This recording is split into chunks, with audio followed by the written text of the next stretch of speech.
I think we came here last year in Greers Ferry. I believe had 6 players that played with 4 at one point in the game last year. 3-point attempt from the left wing. Won't go. Rebound Haven Stolzfus. Yellow Jackets up the floor to McJunkins across midcourt. 2-3 zone for Greers Ferry. Maybe to get Lassiter or somebody at the high post will be open. Dump it low to Lassiter. She's got 3 Eagles around her. Gets the shot up. It won't go. She'll have to go to the free throw line to earn the points, but if she catches the ball inside, she's going to have a bit of a height advantage. They tried to get up close to her there to defend, but she'll make it to the free throw line. Missed the first. She'll have a second.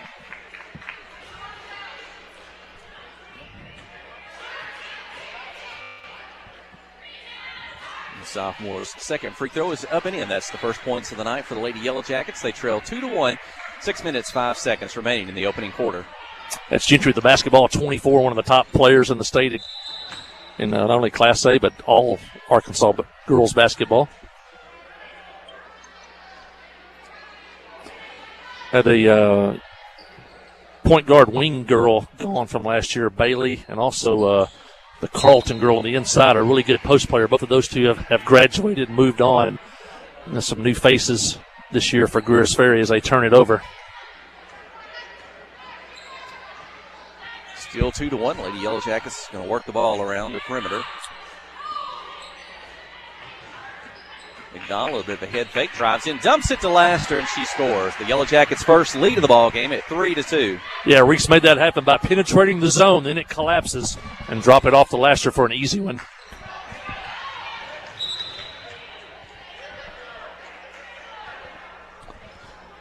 That's the key to beating any zone. Try to penetrate a gap, get inside, and then draw other defenders to you. And then somebody's always open.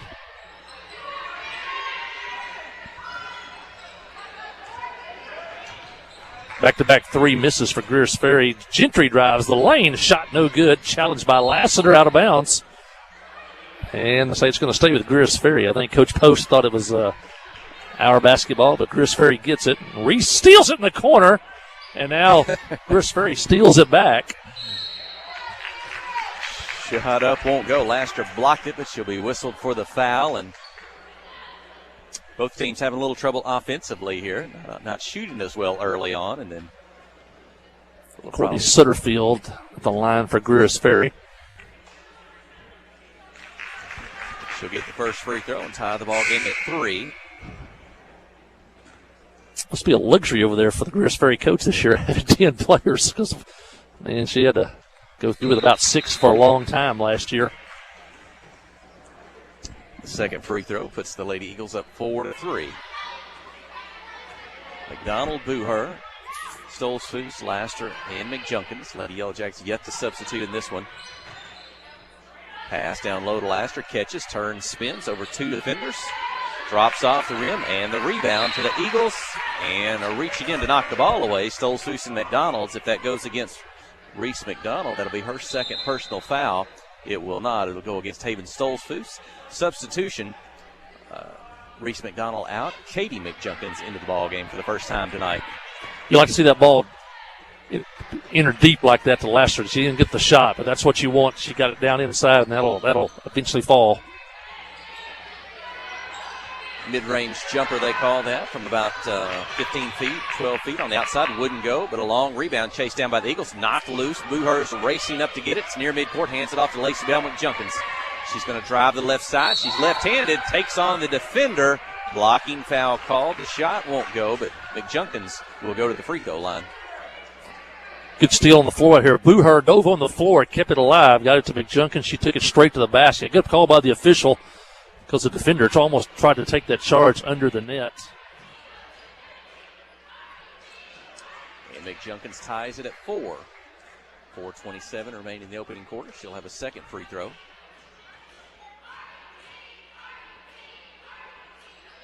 And she gets it as well. 5-4. Lady Yellow Jackets regain the lead here in a low-scoring first quarter thus far. No pressing yet for the Yellow Jackets. That's been a hallmark so far this season. They backed off a little bit tonight. And the diagonal pass from the left wing down low to the block. 2 points up and in off the glass for the Lady Eagles, 6-5.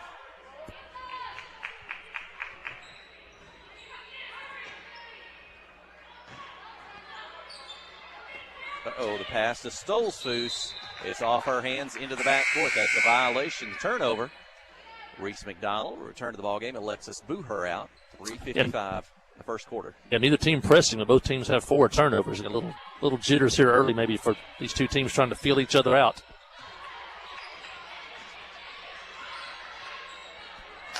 And a pass inside, off the hands. Can't pull that one in to the post. The Eagles turn over back to the Yellow Jackets. Yeah, that was the right idea. Just couldn't handle the pass. Double teaming Lassiter down inside. 3-point attempt by McDonald. Won't go. Lassiter with the rebound. She's behind the basket. Going to have to toss it back out. She does. Into McJunkins on the left side. Her three won't go off the rim. Chase it down. Knocked loose, but the Eagles recover. Substitution for the Eagles previously. Now they're going to match up size-wise with Kylie Lassiter. There's a 3-point basket by the Lady Eagles. That's the first of the night. That's the biggest lead of the night for either team, 9-5, Greers Ferry. Sarah Carlton on the 3 for Greers Ferry. Great pass inside. Lassiter's shot won't go. The rebound tipped into the hands of the Eagles. Quickly down the floor, down the left side, up the top, into the lane, kick out. 3 up from the left corner, won't go. Offside rebound. Eagles inside, knocked loose. McDonald has it. 2-on-2 down the floor. Reese in the middle, pulls up front, over a defender. Blocking foul called on the Lady Eagles. Reese McDonald to the free throw line. Greers Ferry thought they had a charge there, but instead it'll be 2 free throws. Yeah, I think that's the one. She had set up for the charge. She was not moving. She was squared up, but she fell before Reese got there, and that is an automatic defensive foul if you fall before the offensive player gets there. Reese gets the first free throw. Substitution for the Lady Yellow Jackets, Sydney Standridge into the ballgame. Kylie Lassiter is going to get her first breather of the night. I don't know if they were intentional or not, but Kylie got a lot of touches here in the first quarter down the floor. Looks like they were getting it inside to her. So whether that was what was open or whether that's the strategy coming into this one. Greers Ferry playing that zone. They usually have they're fronting and backing Lassiter. Last time she got it just a little bit low. You don't want to get below the block if you're a post player. That way you can go right or left. You get below that block, you can only go one direction. Sophomore Standridge will be inside now for the Yellow Jackets. Catch and shoot on the inbounds. Pass for the Eagles. 11-6. Back to 5 points. 6 for Sutterfield. Lacey McBell Junkins, 3-point basket. The first of the night for the Yellow Jackets. Back to 2. Clinton trails 11-9. Pass to the high post. Knocked away by McJunkins. McDonald recovers it. Reach down the floor, left side. Into the lane, Katie McJunkins steps from right to left, tries to get it off the board, off the rim, out of bounds, but it was last touched by Greers Ferry. Clinton inbound from behind the basket. That's one that Katie probably should have stayed on the right side of the backboard that time. She tried to get to the left side and ran into some defense. Inbound the ball, and Eagles knock it away. They recover down the floor, into the lane. Running one-hander, won't go. Rebound out to Lacey Bell McJunkins. She'll turn up the floor. Long pass ahead to Reese McDonald. 2-on-3. She'll pull up. Well, pace is picking up now. Stolzfus for 3. It's good. Haven Stolzfus puts Clinton back in front. 12-11. What a game of early lead changes in this one with 1:42 to go in the opening quarter. And Clinton yet to press in this one, but his pace is pretty fast. 3-pointer just short off the front of the rim. Missed. Katie McJunkins down to Lacey Bell. Back to Katie. Left side. Blocked out of bounds, but a foul's going to be called. And Katie McJunkins will go to the free throw line. Great 2-on-1 fast break that time. They kept their spacing. And when the defensive player had to go out and try to guard Lacey Bell, and she dropped it off to Katie. Katie was fouled getting to the basket, but that's the spacing you need to run a 2-on-1 fast break. Against Penguin we talked about before the ball game now with Coach Poe. It seemed like we kept finishing our fast break. We kept getting too many people in the same lane, or we kept getting too deep to the basket. Well, McJunkins goes 1 for 2 at the line. 13-11 the Yellow Jacket lead. She'll get a breather. Into the ball game tonight for the first time. Who came in? Is that Kinley Keith? Kinley Keith in the game for Clinton, along with Sydney Standridge. Pass inside, can't hold on to it. Keith up the floor. McDonald has it, left side. Pull up over the defender, won't go. A little bit hard off the glass. Rebound, Greers Ferry. 2-on-2 that time. That was a tough. Pull up three, top of the key, won't go. Front of the rim, but a rebound. Quick 2-point shot, won't go. Standards for the rebound. Outlet pass to Solsus. Up the floor to McDonald. Head of the defender. Bounce pass across the lane to Keith. And that one pops off the rim. Rebound to Greers Ferry. Pretty play, just couldn't get to finish at the end. Now Greers Ferry, 42 seconds open quarter. They'll shoot a three. It's good. Eagles 14, Clinton 13. You said it earlier, the pace has picked up in the second half of this first quarter. Yeah, Gentry's first points of the game on a three. That was a tough one. That was a 5-point turnaround. The Yellow Jackets had a 3-on-1, couldn't convert. Greers Ferry comes down the floor and knocks down a three. Stolzfus tries to answer with a three from the top of the key. It won't go. Rebound Greers Ferry. Now they'll walk it up. They'll play for one shot here as the final quarter ticks down from 12 seconds. 14-13 their lead.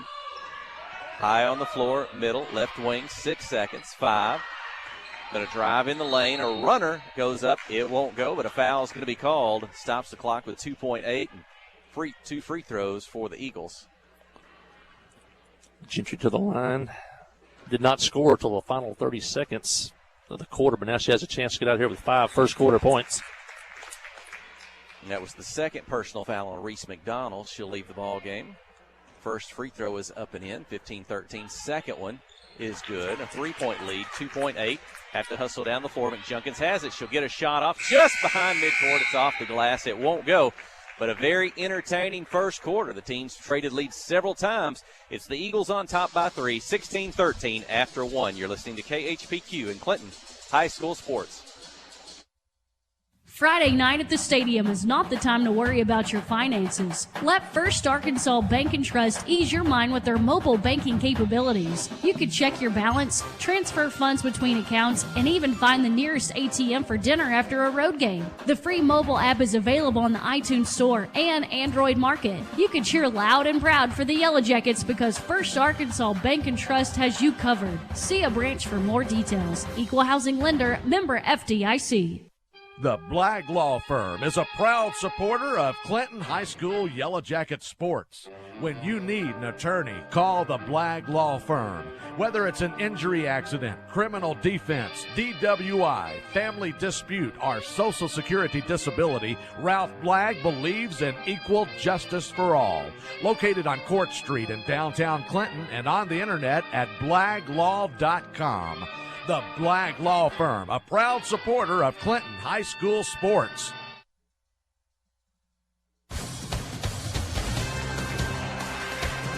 After 1, 16-13. Yeah, things really heated up in that last half of the first quarter. Yellow Jackets are 3 of 11 from the field. That's 28%. Greers Ferry got 14 shots up. They were 5 of 14 in that first quarter.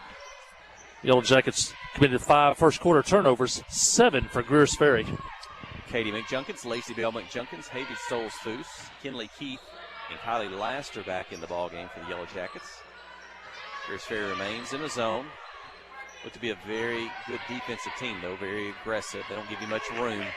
Once you do get the ball in your hands, it's knocked out of bounds. Keep it with the Yellow Jackets. There was 38% shooting in that first quarter for Greers Ferry, 5 of 14.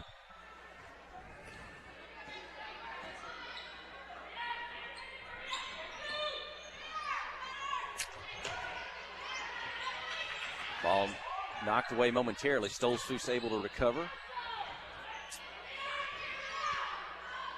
Very aggressive on the ball. When you get it close to you, Laster turnaround jumper from the block. Just outside the lane. It won't go. Rebound Greers Ferry.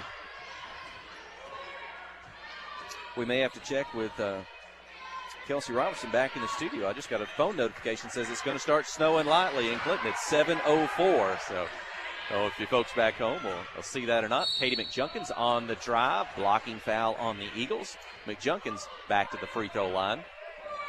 We didn't see any snow on the trip over here. This afternoon, if you looked hard enough and waited a little bit, you would see a few snowflakes spitting around on occasion. But I was in Searcy today in White County, and it was snow flurries in the morning. If you came 16 through Shirley by the Fairfield Bay entrances, there's quite a bit of snow on the ground there at all 3 entrances into Fairfield Bay.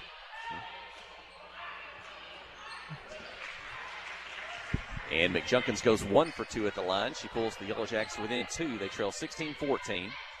Now Katie's going to come out to midcourt, apply the defensive pressure there. Katie goes kind of long and lean there at the top of that zone defense. And 3-point attempt, left wing, won't go. Offside rebound, blocked by Hagen Stolzfus on the shot attempt, but they'll whistle her for a foul. And 2 free throws for the Lady Eagles. Yes, Shauna Carlton into the game. Started on the bench tonight for Greers Ferry.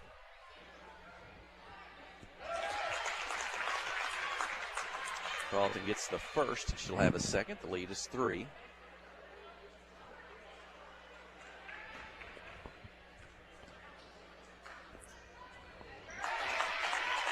And she makes it as well. Difference in the game right now. Greers Ferry is 6 of 6 at the free throw line. The Yellow Jackets 2, 4, 6, 8, 10.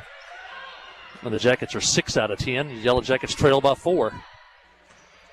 Clinton has 16 fouls here in the first half, so Greers Ferry will be shooting free throws for the remainder of the second quarter. The Eagles have 5 team fouls. Katie McJunkins on the drive. A lot of traffic. She's able to get a shot off, but it won't go. Now for the rebound, it's on the floor. Keith in fighting for it. She'll be tied up. It'll be alternate possession to Greers Ferry.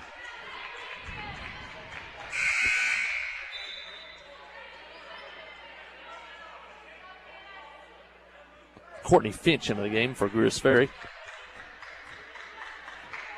McKinnon Biddle takes a seat. Past the high post, spin, shot in the lane, won't go. Greers Ferry recovers. Sutterfield, very athletic player on the inside. She kind of swings from the wing down to the inside for Greers Ferry. They'll inbound the ball. She catches, shoots, and scores. 20-14, now the biggest lead of the ball game for either team at 6 points with 5:46 in the second quarter. Booher, Lacey Bell, Katie, Kinley Keith, and Kylie Laster for the Yellow Jackets. Down low to Laster, spins. Couple defenders there, one in front, one behind, and a foul is going to be called that will send Kylie Laster to the free throw line. Yeah, once again, the ball inside the Laster at the block. That time, Greers Ferry tried to guard her from behind. She makes the catch, the quick spin move over the defender, draws a foul. The Yellow Jackets need to take advantage of these free throws. There are only 60% so far on the night. And Kylie gets the first. She'll have a second free throw opportunity.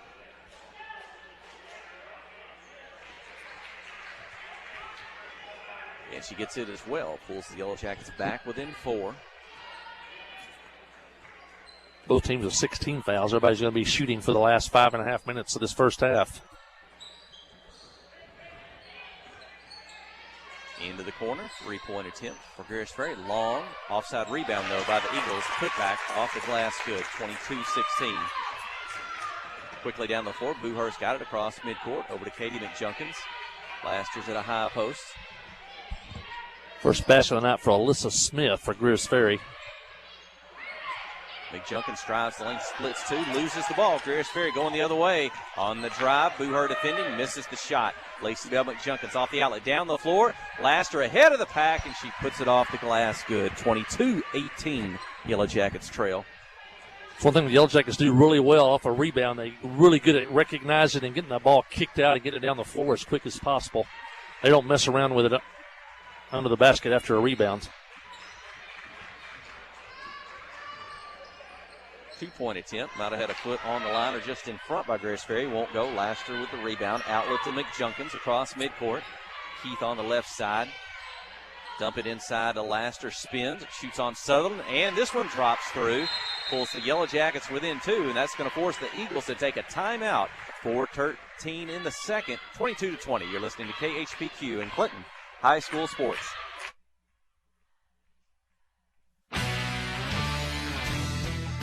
The all-new Cowboy Chrysler Dodge Jeep Ram in Clinton is gearing up for football season.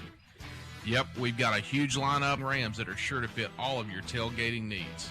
So put on that lucky jersey and score huge savings during the summer clearance event.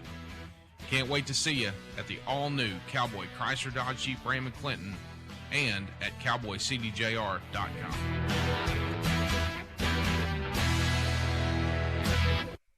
The Blagg Law Firm is a proud supporter of Clinton High School Yellow Jacket sports.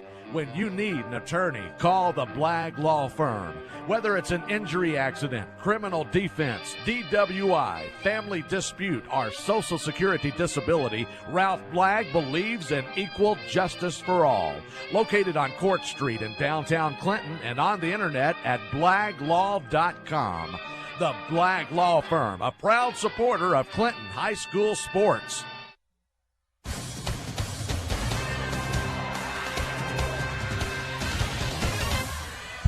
Here we go. Clinton will have a chance to tie or take the lead. McDonald's three-pointer won't go, but Booher with a rebound, trailing 22-20. Reese gets it back. Another three is up, and this one's good. Reese McDonald, 23-22. Is that her second three-pointer of the night? I've got her with one. Is that her first? Okay, that's her first. First three-pointer, 4 points on the night, but she's coming off a 4-point, 3-point night, I guess, the last home game against Pangburn.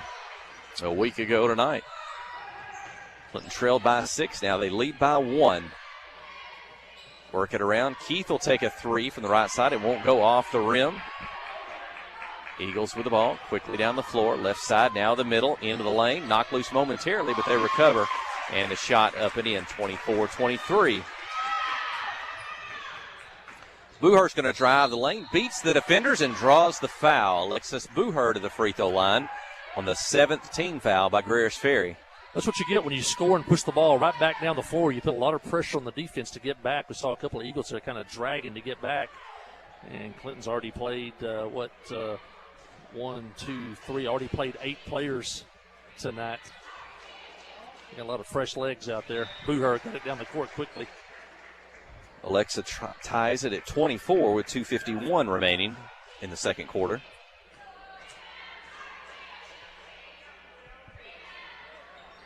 Misses the second. The score remains tied. Rebound Greers Ferry. 2:49 in the second quarter. Jackets still not put on that full court press yet. Kind of a 1-2-2 zone. Now it's Lacey Bell McJunkins at the top. Pass down low behind the defense. Laster quickly recovers. They can't control the ball. Greers Ferry still has it. Jumper from the baseline won't go. Tipped around. Laster muscles it out of there. Hands it off to Kinley Keith. Uh-oh. She thought about passing, thought about the dribble. And the official right there said it was a double dribble. That's one of those called errors of enthusiasm. She was trying to hustle, and she saw somebody out of the corner of her eye, and she's going to try to push it up the floor. And they got covered. She had to hang on to the ball and travel. But those are you don't mind those if you're hustling. Three-pointer won't go. Rebound to Kylie Laster. Off to Keith. And up the floor to set the offense. Booher and Lacey Bell McJunkins. McDonald. Okay. Three-pointer. McJunkins from the left side. Good. Well, it called too early a while ago, but this one is our second of the night, and it's a 3-point lead by the Yellow Jackets, 27-24.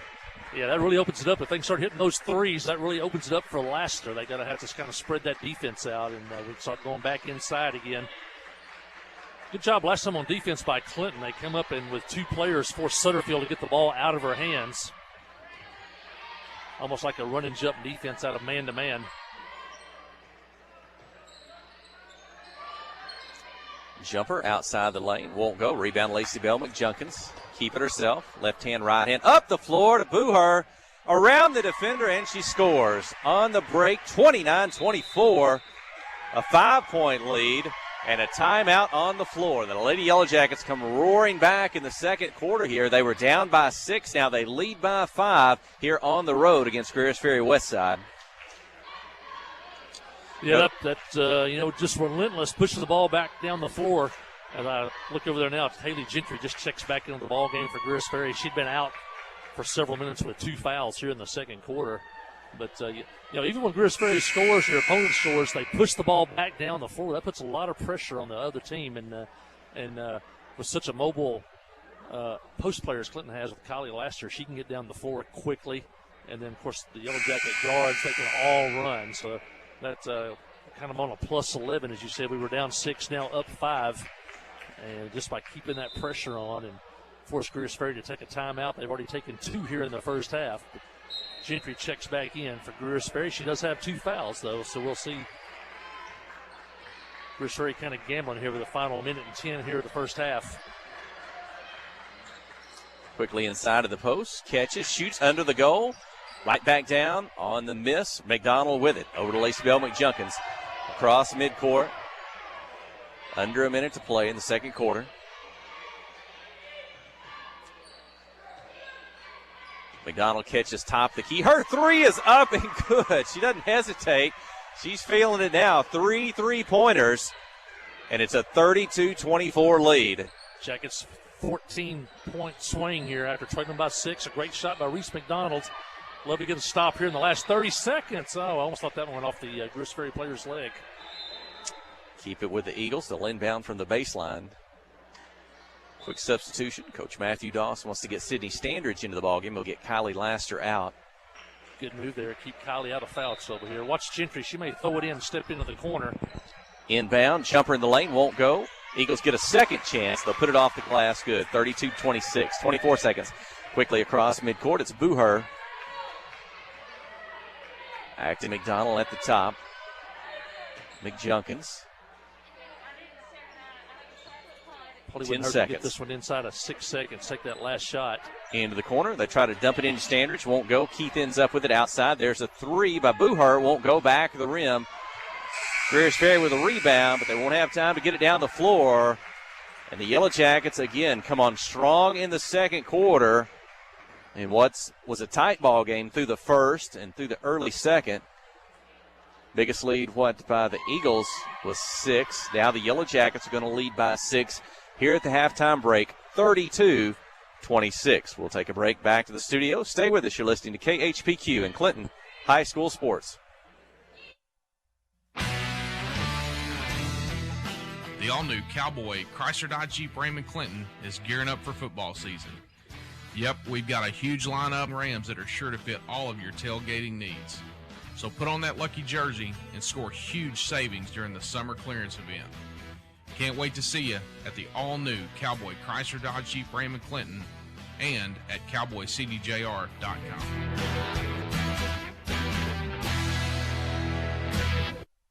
At First Security, our team is proud to be only in Arkansas. In fact, we've been committed to our home state since 1932. Why does that matter? Banking with First Security means that you get friendly service from local professionals right where you live. Decisions are made here, and so are relationships. From personal banking to business to mortgage, First Security is here for you. First Security, only in Arkansas. FSBank.com. Member FDIC, Equal Housing Lender. You know, life here wouldn't be the same without a sense of community. This is a wonderful place to live. The home of the Chuck Wagon Races, Greers Ferry Lake, and of course, Joe Lee Chevrolet. You know, Joe Lee Chevrolet is famous for fairness, honesty, and square dealing. Now for 4 generations. Sure, you can buy a new Chevrolet car, truck, any other place, but this isn't anywhere. This is home. They invite you to come on down to Joe Lee Chevrolet, where they have large rebates and incentives plus low interest rates. Joe Lee Chevrolet, Highway 65 South in Clinton. Towing and recovery is the last thing you think about until you really need it. Then you really want the best. There's only one name to call, Justin's Collision Repair Towing and Recovery.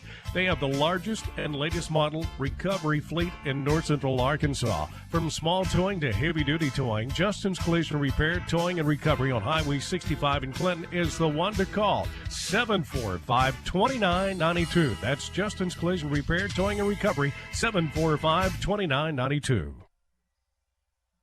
Ozark Health is a wonderful diamond in the rough, I call it. Living in a rural community, having access to healthcare is critical. It has been a blessing to our community. Not that I want to go to the hospital, this last place that I really want to go, but this is the place I'd recommend to anybody. There's nothing like the individual care that you get here. It's phenomenal. Our purpose for being here is to serve people. It fills me with pride that we're able to do that. Ozark Health, your community hospital.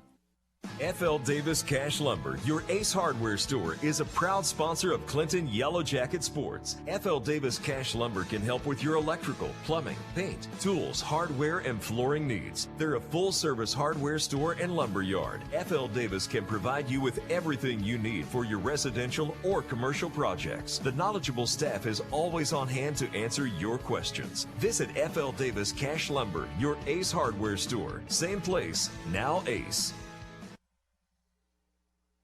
Friday night at the stadium is not the time to worry about your finances. Let First Arkansas Bank and Trust ease your mind with their mobile banking capabilities. You can check your balance, transfer funds between accounts, and even find the nearest ATM for dinner after a road game. The free mobile app is available on the iTunes Store and Android Market. You can cheer loud and proud for the Yellow Jackets because First Arkansas Bank and Trust has you covered. See a branch for more details. Equal Housing Lender, member FDIC. Wherever the river flows and however the game goes. The River Company is a proud sponsor of Clinton Yellow Jacket Sports. Just like in sports, you want someone who has your back. The professional team at the River Company Insurance does just that. They'll work hard to find you the most coverage at the best possible price. Whether it's business, farm, ranch, personal, or automotive, the team at the River Company will get you exactly what you need. Sports is a team effort, so come join the team at the River, formerly S&P Insurance.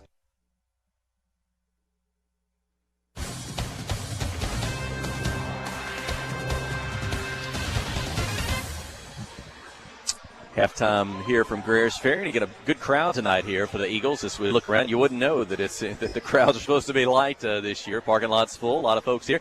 I guess they like their basketball. You know, the schedule's been a little off this year. Games canceled, games postponed, games on, switching which teams are playing on what night. You know, just a week ago, we played on Monday and Tuesday night. Both Yellow Jacket teams on the senior high squad, they kind of had some games on Monday night where they got to rest some players, came back full speed for Tuesday night. Big games against Pangburn. Kind of same way this week, back-to-back nights. We played last night. At least the girls did at Quitman. Boys didn't get to play because of quarantine. They're back tonight. So the girls have had 2 tough games in 2 nights. Boys have been warming up right now. They'll be for the late game tonight, but just to catch folks up a little bit. The girls did win last night against Quitman. That's another good early season non-conference win against the traditional, really good girls team. Yeah, good win at Quitman. Good quality win, 52-45 last night. Trailed by 3 going into the fourth quarter, outscored Quitman by 10 in the final quarter of play to pull that one out. Junior girls also won last night. Tonight, the junior girls and junior boys with big victories. The junior girls mercy ruled Greers Ferry tonight. They run their record now to 4 wins, 5 losses on the season. They've won 3 straight. They started the game, started the season 1-4, and now they've moved their record to 4 wins, 5 losses. They're 2-1 in conference play, so junior girls getting a little bit better every night, and they got a big win tonight over Greers Ferry. Junior boys trailed for about 2.5 quarters tonight and come on to win by a score of 47-34. And so Yellow Jackets off to a 2-0 start tonight on this 4-game night. Yellow Jackets in a dogfight here in the senior girls game. They lead 32-26 at the half. First half scoring for Greers Ferry, Cameron Sutterfield, leading scorer for the Lady Eagles with 8 points in the first half. 4 of those, or 6 of those in the first quarter. Haley Gentry adding a little bit of foul trouble in the second quarter. She is at the half with 7 points. Sarah Carlton with 2. McKinnon Biddle with 2 points. Alyssa Smith with 2. And Shauna Carlton 4 points, including 2 of 2 at the line. Greers Ferry 6 of 6 at the free throw line here in the first half for the Lady Yellow Jackets. Alexa Booher, 3 points on the night here in the first half. Katie McJunkins, 2 points. But Lacey Bell McJunkins, 5 points, including a 3-pointer. Reese McDonald, 7 points on the night, including Hayden's 3-pointer. And leading scorer right now for the Lady Yellow Jackets, Kylie Lassiter. And Kylie has 9 points here in the first half. Yellow Jackets trailed 16-13 at the half. Trailed by 6 points at 1 point in the second quarter. Outscored Greers Ferry by 14 to retake the lead. And they outscored Greers Ferry 19-10. And that's Clinton 32, Greers Ferry 26. Well, the teams are back out on the floor. Coach Matthew Post has his girls over huddled up. They'll talk it over with assistant coach Tammy Johnson there as well. And trying to have a chance tonight to win their 10th ball game of the year if they can hang on to this here in the second half. Yeah, try to get to 10-0 on the night. I'm not sure the last time that happens. We've seen some good girls teams through the years, good memories with this Clinton girls squad. And I don't know, like you said, we'd have to check the record books. I don't know if we've had one start 10-0 if they could do that. But Clinton off to a good start. First year, Coach Matthew Post. I guess had, I believe, at least one of those junior girls teams he had went undefeated. And they'll open the second half with a bucket. Long pass from the left wing, down low to Kylie Laster on the inbounds. Grace Ferry's going to turn it over, 34-26. 8-point lead and the ball. Into Lassiter. We really saw the opening, the first quarter of the ball game, really getting inside to Laster. She missed a few shots, had some opportunities right under the basket, but they'll get it right to her in the second half, and she gets the first couple of points. Shot up, rebound to the Eagles, their first offensive possession of the second half. Yeah, 9 turnovers for Greers Ferry after that one to open the second half. Yellow Jackets with 6. Jackets still have not pressed tonight and lead by 8. Shot up won't go. Blocked by Laster on the second attempt. She recovers the ball to Stoles, who's down the floor to McDonald. She's ahead of the pack. They won't catch her, and she scores off the glass. Oh, was that Lacey Bell? Was that McDonald or McJunkins? Reese McDonald in the basket. Block shot by Kylie Lassiter. Now the Yellow Jackets are pressing. And a shot in the lane won't go. Laster defending. She gets the rebound. She's tied up. Alternate possession to the Eagles. What a great block shot on the inside. Greers Ferry got that offensive rebound. That really started the fast break, and Reese finished it at the other end.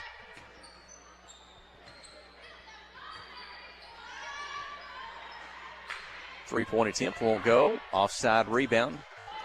Tip from McDonald. Laster down the floor to Lacey Bell McJunkins. And the Eagles will step in, intercept the pass. They're going the other way. Down the floor, gets around the defender. Shot on the left side won't go. The follow for the Eagles won't go. Going to get a third attempt. It won't go. And Laster is going to come in, try to clear things out. She goes to the floor with the ball and an Eagle. And it'll be alternate possession to Clinton. Well, that's a rare miss by Haley Gentry on that first shot. And then number 5, McKenna Biddle, had 2 point-blank shots missing. They may be thinking, where's Kylie Lassiter? Where's she at? Is she going to block my shot? And they got rid of it pretty quick and missed them all 3. And the Jackets with their biggest lead of the night at 10. Booher on the drive. Dumps it inside to Laster. Dumped it low. 38-26. Biggest lead of the ball game. Greers Ferry wants a timeout as the Yellow Jackets are off and running here in the second half and a 12-point lead. What a great pass by Booher.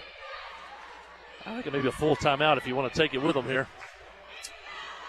Well, we keep it here from broadcast position. One thing I see that we talked about last week, Clinton girls, they find the open player, they pass, they work the ball. There's a good example. Booher, she got it inside, could have tried to finish it herself, but she kind of dumped it, kind of an underhanded low pass to Laster. She scores. That looks a lot last week. One thing you alluded to earlier, we've not seen the Yellow Jackets press yet tonight. Now, I've not seen all the games this year that Clinton's plays. I know that's going to be something that we think they're going to do most ball games this year. They've stayed out of that tonight. I know they're playing a good quality team that's very athletic that might be able to handle that press, but that's a difference tonight from what we saw last week. They pressed a little bit less last night than they have been. Quitman has a very good guard, the coach's daughter, so they pressed a little bit less. Tonight with Gentry over there, they pressed a little bit less, but they put it on now. I go say, great unselfish play by Booher. She made a great move to get into the lane. She could have finished that herself, but she dropped it off to Lassiter. What a really unselfish play by the guard, Alexa And Booher. A full-court press on the inbounds. The Eagles going to beat it across midcourt into the corner. Three-point attempt from the right side. Won't go. Tipped around. Stolzu comes up with it to McJunkins. Baseball, long pass down the floor, left-handed. McDonald shot off the glass. That one won't go. Eagles with a rebound. Quickly going the other way across midcourt. Defense back. They'll pull up in front of the Eagle bench. Toss it across the left side. Fake drive into the lane. Kind of a fall-away sideways jumper. Won't go. Stolzu quickly to McJunkins. Boy, they find the player on the outlet pass. 3-on-1. Booher can't finish. Tipped around. Eagles come up with it. Oh, behind the back pass. Gets by one. Takes on Lassiter. Almost a chance at a three-point play. She draws the foul, but 2 free throws upcoming for the Eagles. Boy, you hope those don't come back to haunt us. Yellow Jackets with 2 great fast break runouts. Didn't convert them. Could be up 16 right now. Now Sutterfield goes to the line. Greers Ferry has yet to score here in the second half. And the first free throw gets her on the board, 38-27. That was the second team foul. The second personal on Kylie Lassiter. Sutterfield gets the second. Pulls the Eagles back within 10. Now they're going to jump into a press. Looks like a 2-2-1 zone press. Clinton's going to go over the top and beat it down the floor to Laster. She's alone under the basket, and she scores 40-28. That's at least, her 6th point here in the third quarter. 5 minutes remaining. Eagles a bounce pass across lane. Boohurst's going to step in and pick it off. She'll keep it herself up the floor. She's got 1-2 Eagles. She's going to split them. She'll be tripped up. Foul called on Greers Ferry. Let's talk about the press break by Clinton. Last Tuesday, they had a lot of trouble on Pangburn's press, turning the ball over a little bit.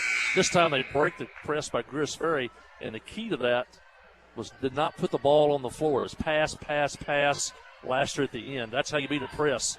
You don't dribble unless you have to. You get the ball moving down the floor quickly with the pass. Inbound from the baseline. At the top, McDonald and Stolzfus, 23 and 24.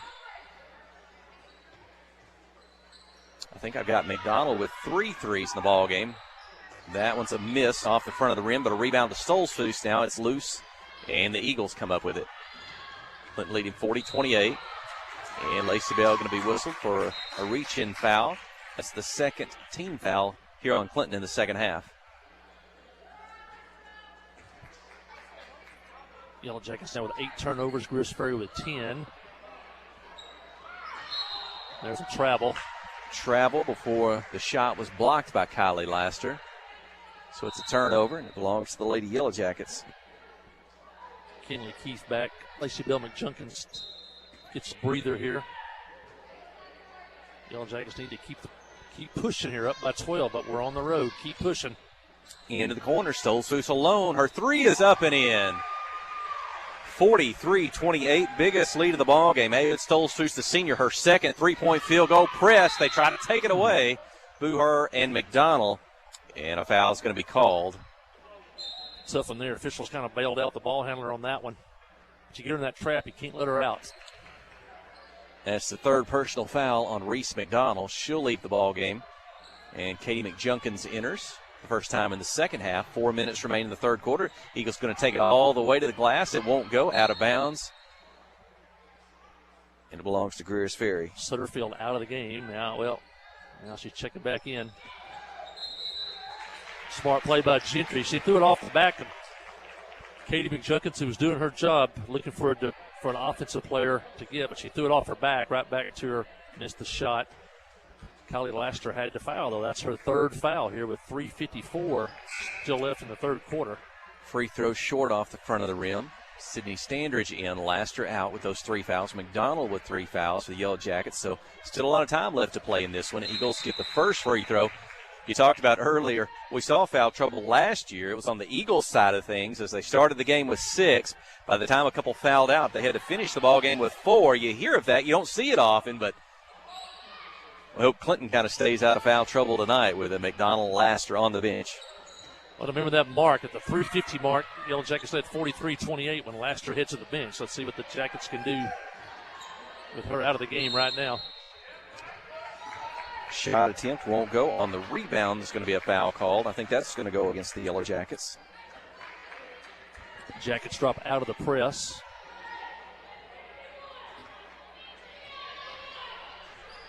So 5 team fouls on Yellow Jackets. So they got aggressive, maybe picked up a few fouls up and down the floor, but they pushed that lead out to the biggest of the night along the way.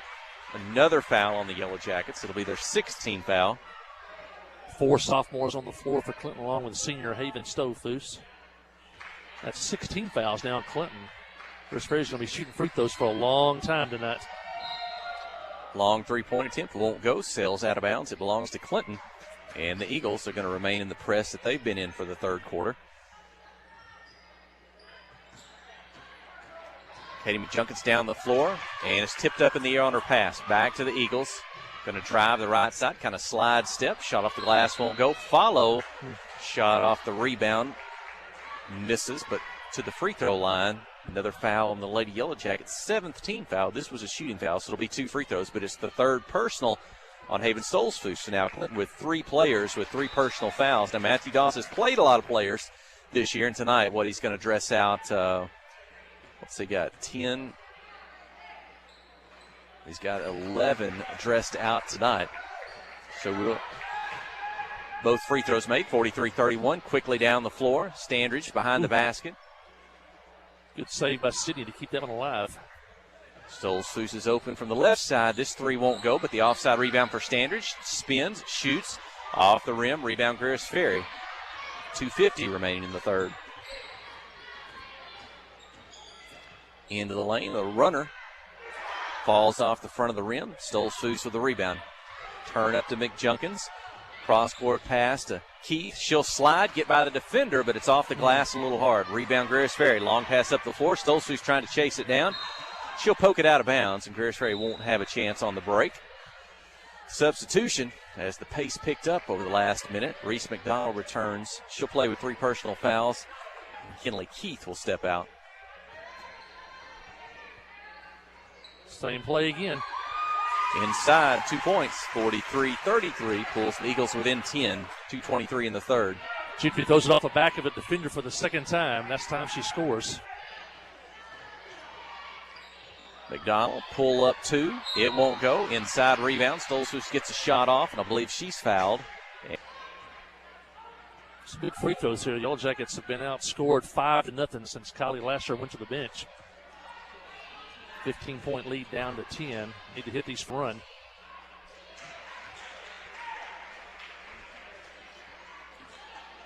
.44-33. Stolzfus gets the first. Misses the second.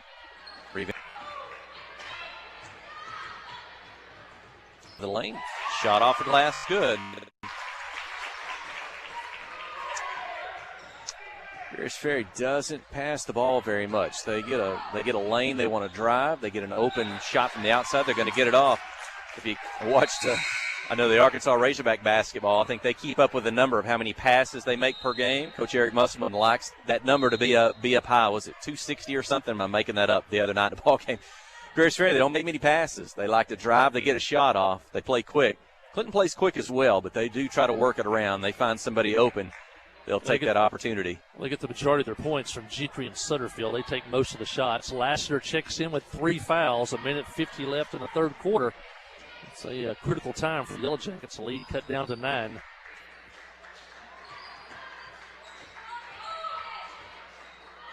In the corner, fake a 3, drive, baseline, knocked loose momentarily. But the Eagles get a shot off. And I think it went out of bounds. Keep it with the Eagles behind the basket. 1:31 in the 3rd quarter, 44-35. First time the Eagles have been cut the lead to under 10 in a while here in the 3rd quarter. But they're going to have a lane. They're going to have a violation trying to get the ball in. Quickly back to the Yellow Jackets. Oh, McJunkins cross midcourt. Stolzfus up high to Laster, catches, pulls it down, shoots and scores. 46-35. Greers Ferry crowd thought that was backcourt, but she was straddling the line, which makes it legal. Pull up 3 from the left side, won't go. Laster with a rebound. They'll try to knock it away from her, and a foul called on the Eagles. 3rd team foul here in the 2nd half.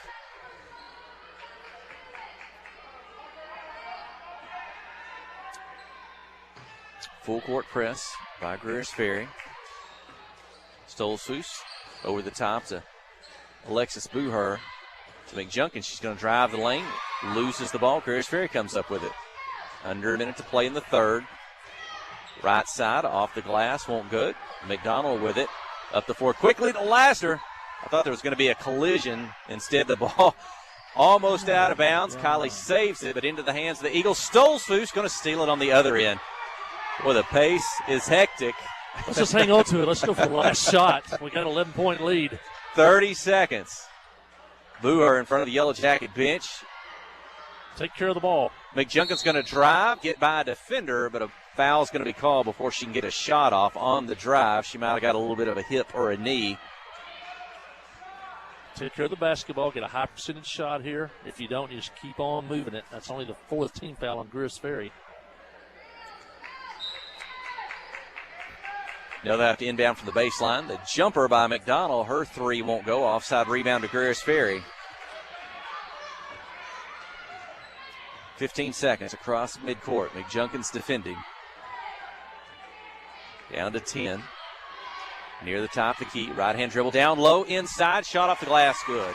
4 seconds. 3. Inbound. Booher behind midcourt. 46-37. Yellow Jackets a big third quarter. They led by as many as maybe it was 15 if my memory serves me correctly. The lead will be 9 with the final 8 minutes when we return. You're listening to KHPQ in Clinton High School Sports. Strong, dependable, ready for anything. The Clinton Yellow Jackets know what it takes to make a great team, and Grassroots Equipment is proud to support them. Take on the season with Massey Ferguson compact and utility tractors. They mow, load, handle hay, and more, all while delivering more of the power and versatility you've come to expect from Massey Ferguson. Experience the compact and utility tractors that will take you through the season strong at Grassroots Equipment. Tonight's exciting Yellow Jacket basketball action is brought to you in part by these fine Yellow Jacket boosters. By Clinton Stockyards, American Home Pharmacy, Regions Bank of Clinton, by Dr. Miles Hill in the Van Buren County Veterinary Clinic, by Canada Abstract, and by Johnny's Automotive. These fine Yellow Jacket boosters bring you tonight's game.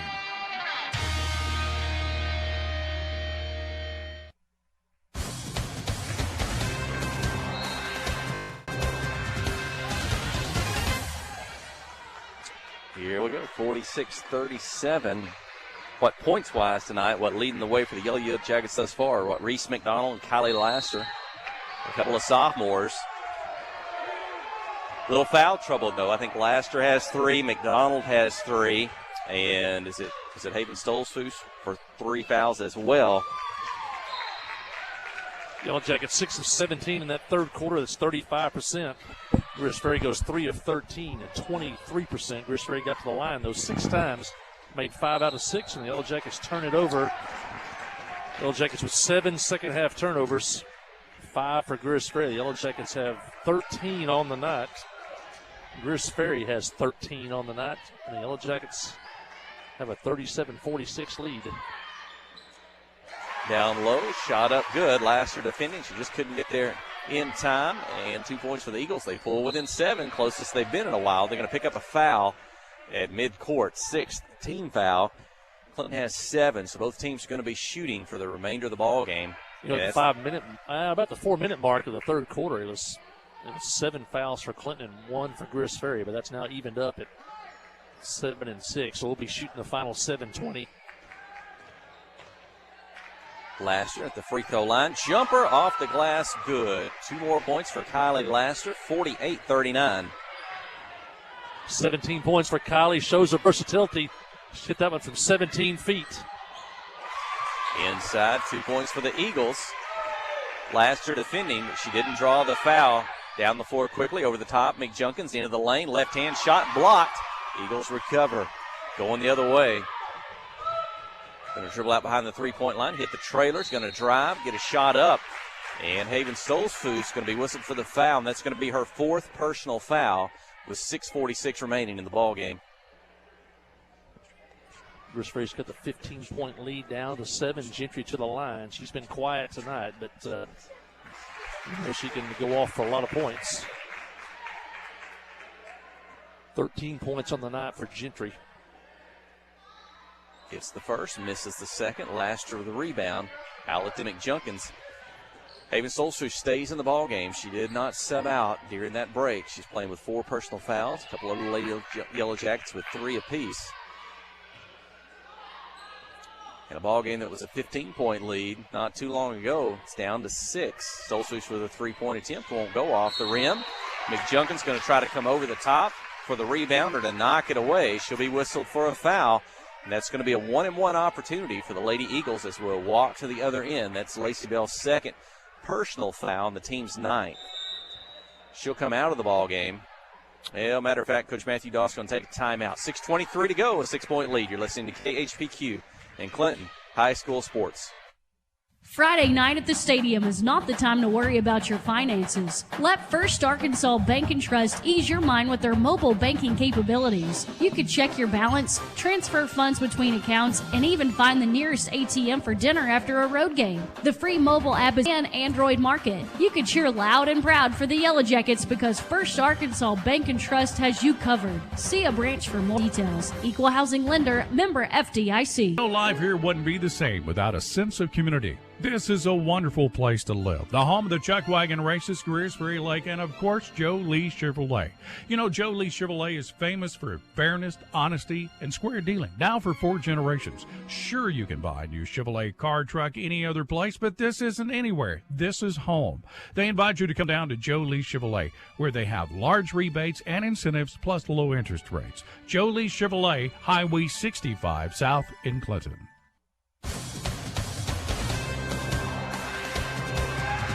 Free throws, a miss. Yellow Jackets down the floor. McDonald for a 3-point attempt. It won't go.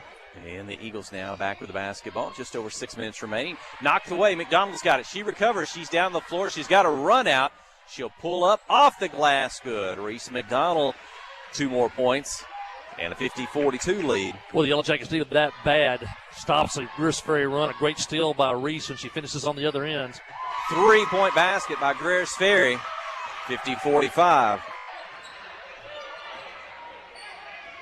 Donald across midcourt. They're going to try to double team if they can from behind. She'll hand it off to Stolz-Seuss. Now it's knocked away in the air.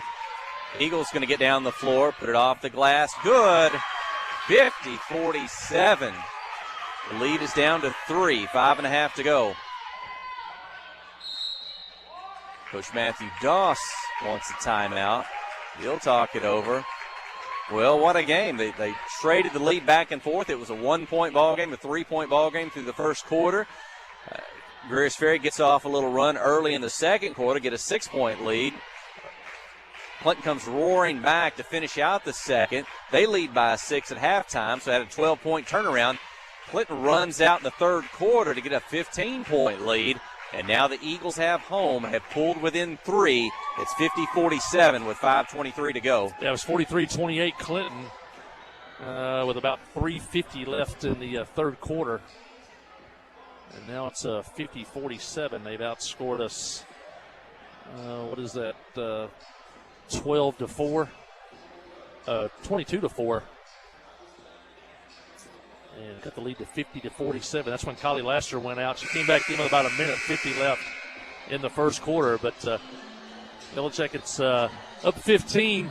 Just couldn't convert it a few times. Might have took some ill-advised shots. You knew Greers Ferry with Gentry and Sutterfield was going to make at least one run before this game was over, and they have. And see if the Yellow Jackets can answer. Yellow Jackets go back onto the floor with 4 sophomores and a senior.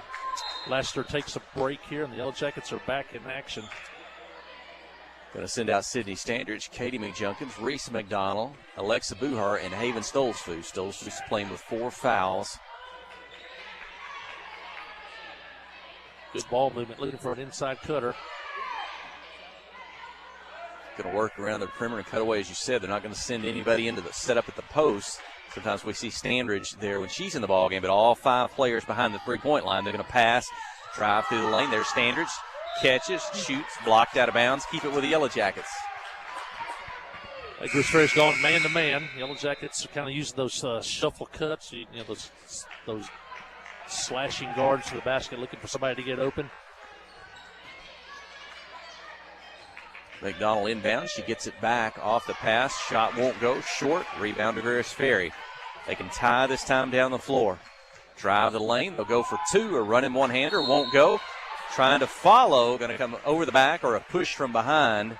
I think as they like to call that. That should be a foul. It is, and it's going to be a 1-and-1 opportunity for the Yellow Jackets. Jackets 1 of 2 in the second half. The free throw line. They're going to win this game. They're going to have to shoot free throws well down the stretch. They'll be in a 1-and-1 from here on. So that's the 4th personal foul on Sutherland. 9 of 14 the first half, 1 of now 3 in the second half. Misses the free throw. Stolzfus with the rebound, but in traffic as they try to take it away from her. She's going to fall to the floor and be whistled for a travel. The lead still 3, 50-47, 4:35 to go.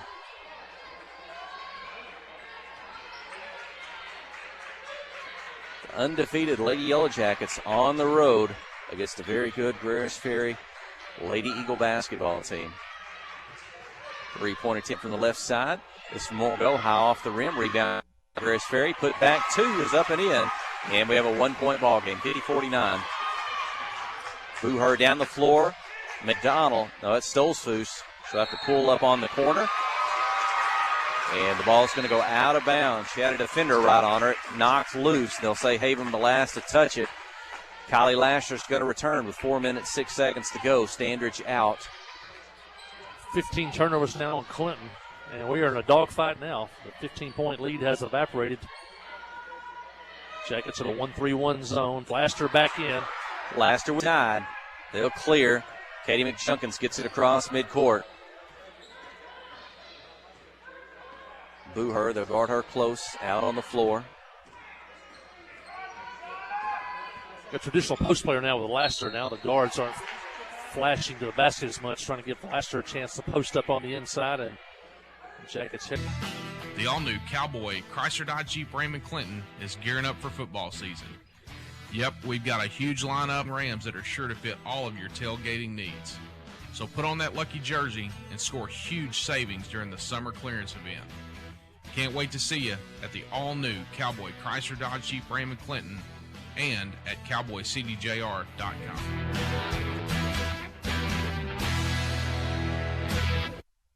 At First Security, our team is proud to be only in Arkansas. In fact, we've been committed to our home state since 1932. Why does that matter? Banking with First Security means that you get friendly service from local professionals right where you live. Decisions are made here, and so are relationships. From personal banking to business to mortgage, First Security is here for you. First Security, only in Arkansas. FSBank.com. Member FDIC, Equal Housing Lender.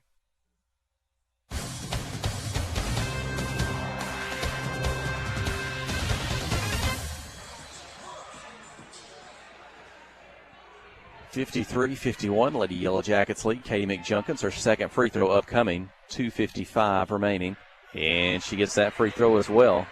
What is that? Is that her sixth free throw? Half, 6 of 8 for the ball game, and Yellow Jackets clinging to a 3-point lead.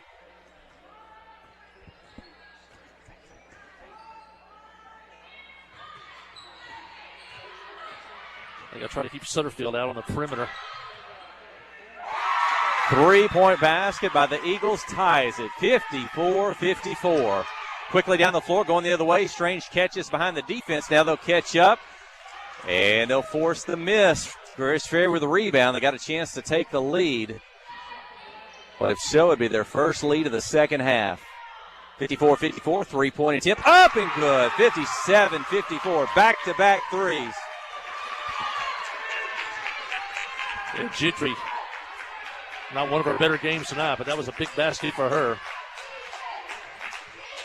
Laster heading to the scores table to check in. 2 minutes to go. You may hear the crowd below our broadcast position. We're on the home side. Eagle fans below us. Coach Matthew Doss wants a timeout. We'll keep it here with 1:50 remaining. The Eagles have just taken their first lead of the second half after trailing by 15 against the Yellow Jackets in the third quarter. They come flying back. They lead by 3, 57-54. Foul trouble a little bit to be considered. Laster with 4 for the Yellow Jackets. Stolzfus with 4. McDonald with 3. Sutterfield's got 4 for the Eagles. And I think number 24, Gentry, may have 4 too. Trying to remember from the scoreboard earlier. The Yellow Jackets are Greers Ferry 5 of 7 too shooting here in the second half. That's what's brought them back as they have picked up the pace shooting. They only shot 31% in the first half. Stolzfus, McDonald, and Lacey Bell McJunkins have made 3-pointers in the ballgame for Clinton. Still a lot of time in this one. They don't have to shoot a 3-pointer yet with 1:40 to go. McDonald on the drive. In the lane. Now she'll toss it back out. Good defensive team are the Lady Eagles. Into the corner, though. Stolzfus has some space. Her three won't go. Rebound, Greers Ferry. Again, any foul now is going to lead to 2 free throws by either team. See what Greers Ferry now wants to do. Clinton in the zone. They can take some time off the clock, try to force Clinton into a man-to-man. We'll see what happens. Sutterfield's going to drive. Laster's going to have to let her go, not be as aggressive. 2 points off the glass. 59-54. Quickly down the floor. Kylie on the offensive end. Spin shot. Won't go. Off the rim. Greers Ferry coming out with a rebound. They'll try to get around Laster, and either she or McDonald picked up a foul. It's Kylie Laster. The sophomore is going to foul out of the ball game with just over 57 seconds remaining. Yellow Jackets led 52-50 at the 3:12 mark. That was about 2 minutes ago. Yellow Jackets now trail 59-54. They outscored 9-2 over that stretch. Tough one. That's one of those, if Kylie can get that one to go, she's not going to pick up the foul. That would have cut into Greers Ferry's lead. But instead, misses the shot up her 5th foul, and Gentry hits the line. She'll get the first free throw. What's Laster going to finish with? Was it 17? 2 points in the 4th quarter. That'll be 17. And now the Eagles out to a 7-point lead. 61-54. 3 seconds to go. It's got to pick up some points now. Maybe look from behind the 3-point line. But the Eagles aggressive defensively there. McJunkins going to drive the left side. Put it off the glass. Good. She beats Sutterfield, and Sutterfield had to be careful not pick up her 5th personal foul, score the basket, and a timeout by the Yellow Jackets. 61-56, they trail. Definitely got to hop in the press here. You'd love to get a 5-second inbounds play call here, but you definitely got to get into the press. Tough part is the Yellow Jackets are in the double bonus. The Greers Ferry will be shooting 2 free throws down the stretch here. Tough to get the ball away from them, but trail by 5. One thing the Yellow Jackets do well is the press, so we'll see what happens when they come back here. Still 40 seconds left in this one. Yellow Jackets shooting in the second half. 1, 2, 3, 4, 5, 6, 7, 8, 9. Only, let's check that. 1, 2, 3 for 9 shooting in the second half. So 33% for the Yellow Jackets. 4 out of 5 at the free throw line. Yellow Jackets, as we said, led 43-28. About 3.5 minutes left in the 3rd quarter. And led 53-51 at the 2:55 mark.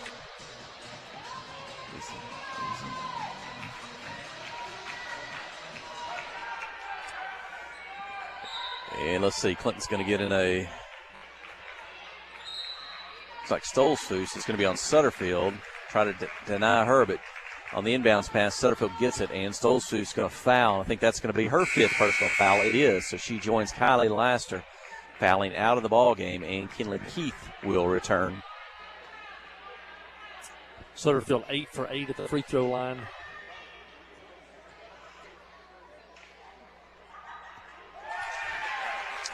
Make it 9 and a 62-56 lead.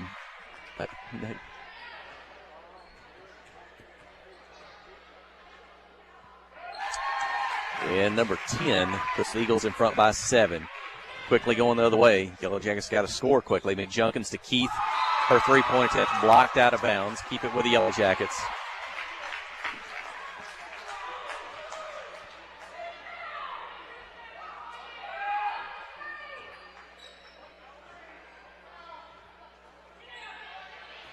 Inbound the ball. McJunkins on the left side. Starts right. Spins left. They'll try to take it away from her.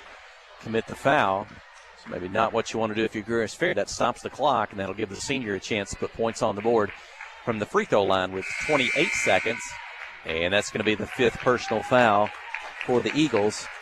Carlton fouls out with 5 points, 2 in the 1st quarter, but her 3-point basket in the 4th quarter tied the game. As Greers Ferry had finally come back from a 15-point lead. That may have been who I thought I mentioned. Gentry earlier, number 24, maybe had 4 fouls as well. That might have been her instead of Gentry. Both free throws good by McJunkins. They trail by 5. And Clinton's going to foul before they can inbound the ball, so no time runs off the clock. 2 free throws upcoming, though. It'll be Sutterfield back the line where, she's 10 for 10 on the night? 10 for 10. Well, you like it with no time, but if you trade 2 for 2, it doesn't help you as much. She makes her 11th free throw, 64-58. She's a senior. And the second, 65-58. Inbound the ball. Lacey Bell McJunkins quickly across midcourt. On the left side, Boohurst's going to drive. Put up the shot, won't go. Tipped around into the hands of Katie McJunkins. Her shot won't go. Tipped. Lacey Bell has it in traffic. And she's tied up on the shot attempt. Keep it with Clinton. But now we're down to 14.3 seconds to go in this one. Trailing by 7. Inbound the ball. Get it into the corner. Shot up by Reese McDonald. Her 3 won't go. Offside rebound to Sutterfield. And that's going to do it. The Lady Yellow Jackets may not foul again. 65-58. And they're going to suffer their first loss of the season. Well, it went into December before it happened, and they're lost to a very good Greers Ferry Lady Eagle basketball team. Clinton certainly had their chances. They led big in the third quarter, but a good team at home come back, get the victory. Looks like certainly had their chances. They led big in the third quarter, but a good team at home come back, get the victory. Looks like the teams are... You know, Joe Lee Chevrolet is famous for fairness, honesty, and square dealing. Now for 4 generations. Sure, you can buy a new Chevrolet car, truck, any other place, but this isn't anywhere. This is home. They invite you to come on down to Joe Lee Chevrolet, where they have large rebates and incentives plus low interest rates. Joe Lee Chevrolet, Highway 65 South in Clinton. The Blagg Law Firm is a proud supporter of Clinton High School Yellow Jacket sports. When you need an attorney, call the Blagg Law Firm. Whether it's an injury accident, criminal defense, DWI, family dispute, or Social Security disability, Ralph Blagg believes in equal justice for all. Located on Court Street in downtown Clinton and on the internet at blagglaw.com. The Blagg Law Firm, a proud supporter of Clinton High School sports. Towing and recovery is the last thing you think about until you really need it. Then you really want the best. There's only one name to call. Justin's Collision Repair have the largest and latest model recovery fleet in North Central Arkansas. From small towing to heavy-duty towing, Justin's Collision Repair, Towing and Recovery on Highway 65 in Clinton is the one to call. 745-2992. That's Justin's Collision Repair, Towing and Recovery, 745-2992.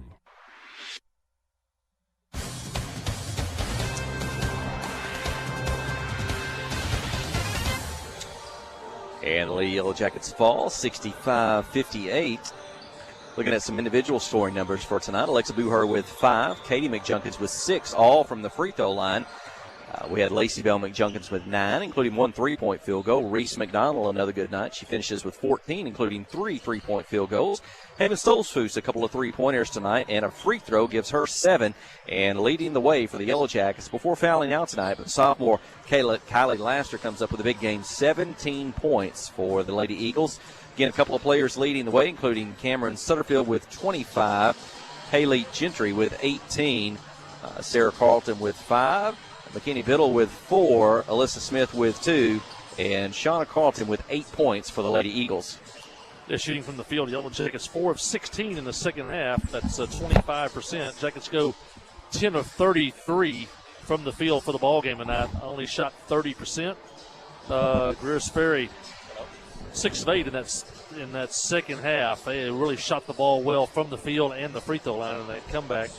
They shot 75% in the second half, and they were 9 of 21 for the ball game for 43%. Both teams turned the ball over 15 times.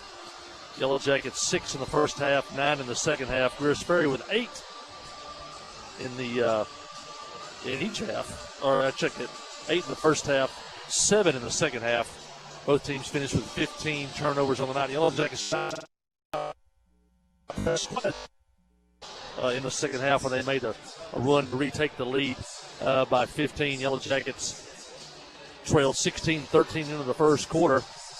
Led outscored Greers Ferry 22-10 in that second quarter. Retake the lead at the halftime. It was 29-26 at the half, or 32-26, Clinton at the half. And then built a 15-point lead at 43-28 with 3 minutes and 50 seconds left in the third quarter. Still held a 52-50 lead at the 3:12 mark. And at 2:55, they held their final lead at 53-51. And the Yellow Jackets go on to lose tonight by a score of 60. That game postponed. Didn't play against Quitman last night due to quarantine on the boys' game. That was canceled, so I'm sure they're glad to get back out on the floor tonight and take on a Greers Ferry opponent. We always kind of enjoy this ball game as well, too, because it's coach versus player. You know, if we think back a few years, when you got Coach Keith Brown for the Greers Ferry Eagles, formerly of the Shirley Blue Devils, he's going to take on one of his all-time great basketball players, head coach for the Yellow Jackets, Cole Gardner. So always fun, I think, when these two can match up. First it was at Shirley and Clinton. Now it's Greers Ferry and Clinton. Good crowd tonight, and looking forward to a good ball game. Yeah, one of the top teams in all of Class A, led by Travis Gentry, the brother of Haley Gentry we saw in the last game. And also Heber Springs transfer Malachi Miller, a 6'5" kid on the inside. And so a very good ball club for Greers Ferry. Had a disappointing finish to last year's season, got upset in the first round of the district tournament, did not make it to the regional tournament as they had sights on taking a deep run in the Class A tournament last year that never materialized.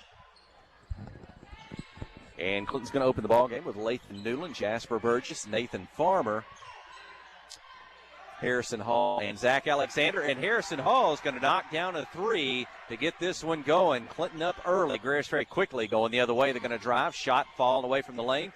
A miss. Rebound Hall. Outlet to Lathan Newland. He's going to get down the left side across midcourt. Defense back. He's going to drive the lane. Take it himself. It's blocked. It's out of bounds. Keep it with the Yellow Jackets. How about Lathan Newland? Not always looking to score. He can run the point. He can get the ball up and down the floor. That time, he went from left to right in the lane. He was ready to put it off the glass before that shot was blocked. Inbound to Burgess, knocked away. Keep it with the Yellow Jackets. Big size for both teams. The Yellow Jackets go on the two bigs right now, Nathan Farmer and Jasper Burgess. Greers Ferry are two big players themselves on the inside. And another block inside as Burgess got it to Alexander. He got too deep behind the goal. Then his shot was blocked quickly at the other end. Greers Ferry. From the top of the key, they'll try to pass it low. Off the hands, out of bounds. Keep it with the Eagles. Along with Miller, also got Brenton Knapp on the inside. He moved up as a ninth grader. He only played 2 years of junior high basketball. And 2 points for the Eagles, 3-2, an early Yellow Jacket lead. Pressure in the backcourt. Clinton right to left, back. They'll get it to Farmer, to Newland now. Lathan's going to drive, take on the defenders. He'll toss it up high for Farmer, and Nathan will put it off the glass. 5-2, the early lead. Good to see Nathan get off to a quick start. He's been shooting the ball really well lately. Down low, Eagles get a chance. They'll miss. Offside rebound. Quickly going the other way. Alexander's got it around 4 Eagles. Can't get it to go. Rebound Greers Ferry. Well, this thing started off in a flurry here. Pull up 3 deep from behind a miss. Jasper Burge got it now. He's going to go 2-on-1. He's on the left. Alexander's on the right. Oh, Jasper. He goes for the dunk. It's a clean block from behind. Got up, kind of peeled it away as he was going up to the rim. Well, I say clean. There's going to be a foul called on Greers Ferry. Thankfully, Jasper wasn't hurt. As that one, when it got peeled off, that Jasper kind of lost his balance a little bit backwards.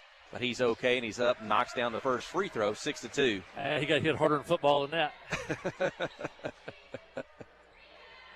I prepared him for those plays like that.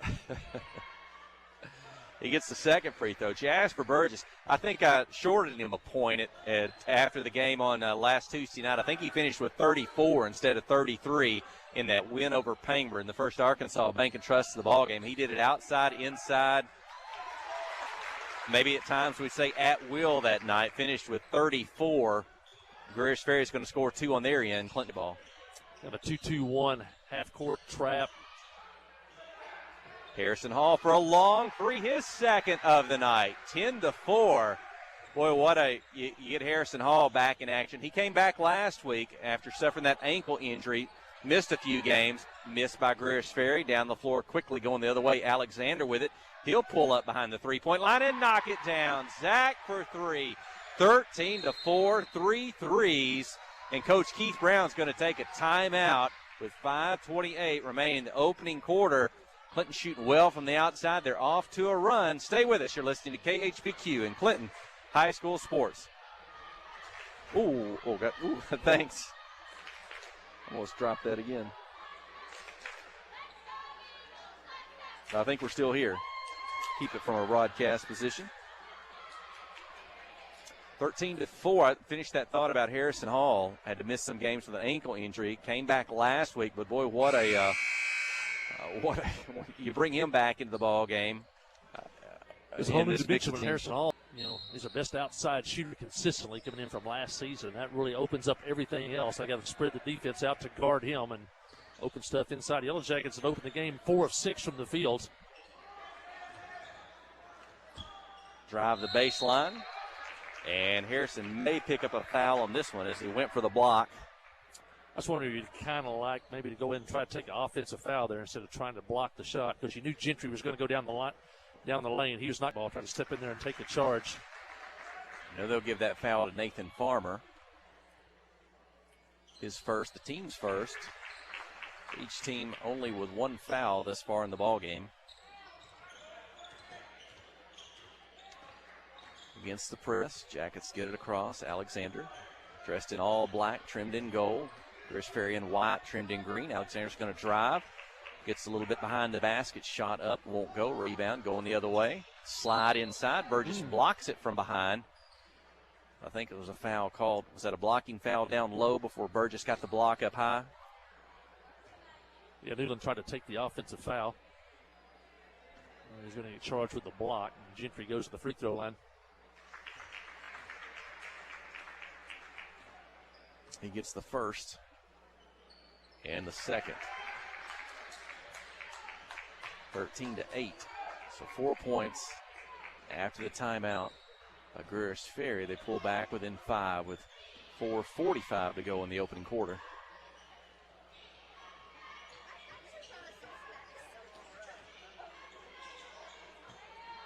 These teams appear to match up pretty well, player to player, man to man, at least size and athleticism.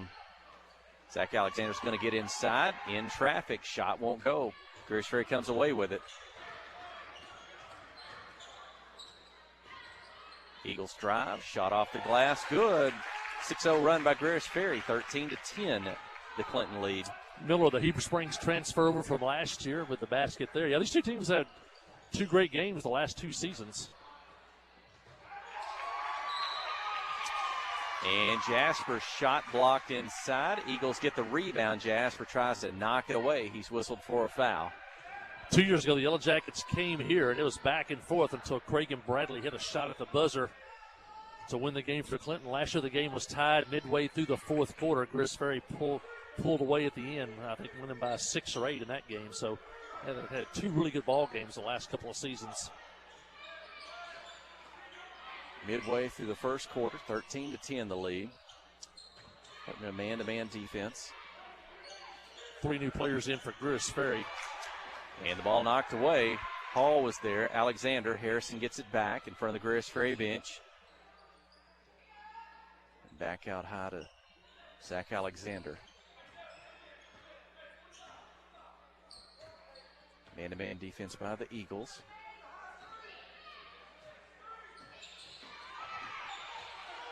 Jasper Burgess for 3 from the left side. Won't go. Nathan Farmer with a rebound back to Harrison Hall. His 3 won't go. Long rebound chased down by Lathan Newland. Good hustle by Clinton, keeping it alive on the offensive end. We saw Nathan Farmer's height there. Jasper Burgess on the drive. He's fouled. Nathan Farmer being that tall, I think some of the fans might thought that was going to be a push or an over-the-back call. He was just so tall, he went up and got the ball clean away from the Eagles. Jasper inside, and Jasper He kind of ducks his shoulder to the left to make an offensive move. He's whistled for the foul, and then his displeasure, he kind of throws the basketball away. He's whistled for a technical foul. That also goes as a personal foul. It gives him 2. Kind of got roughed up a couple of times going to the basket. I don't think he liked that early. Coach Cole Gardner talking to the official over there now. Gentry goes to the line, hits the first one. Maybe kind of pleading his case there, at least playing for later. As you said, Coach Cole Gardner on that sideline with the official. And Yellow Jackets led 13-4. Greers Ferry scored 8 straight points. It's 13-12. So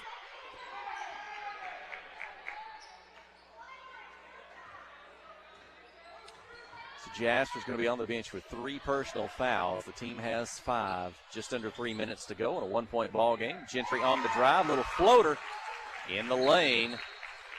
They score. They take the lead. 10 straight for Greers Ferry. 10 points now for Gentry. Coach Cole Gardner wants a timeout with 2:50 to go. We'll take a quick break. You're listening to KHPQ and Clinton High School Sports. Wherever the river flows and however the game goes. The River Company is a proud sponsor of Clinton Yellow Jacket Sports. Just like in sports, you want someone who has your back. The professional team at the River Company Insurance does just that. They'll work hard to find you the most coverage at the best possible price. Whether it's business, farm, ranch, personal, or automotive, the team at the River Company will get you exactly what you need. Sports is a team effort, so come join the team at the River, formerly S&P Insurance. At First Security, we're proud of our home state. That's why we created a website that's all about Arkansas, just like us. Visit onlyanark.com for local travel, food, culture, sports, and so much more. You'll find everything from unique festivals to weekend plans to prize-winning recipes you'll pass off as your own. It's all in one easy spot, onlyanark.com. For all things Arkansas, visit onlyanark.com today. Brought to you by First Security, member FDIC. Look at that. And we talked earlier, Harrison Hall with 2 3-pointers tonight to get things going in the first quarter. There's another thing he does well. He takes defensive charges. He took one there, and the Yellow Jackets have the ball. They trail by 1 with 2:20 to go in the first. That'll go up on the board back at the arena on the chicken charge.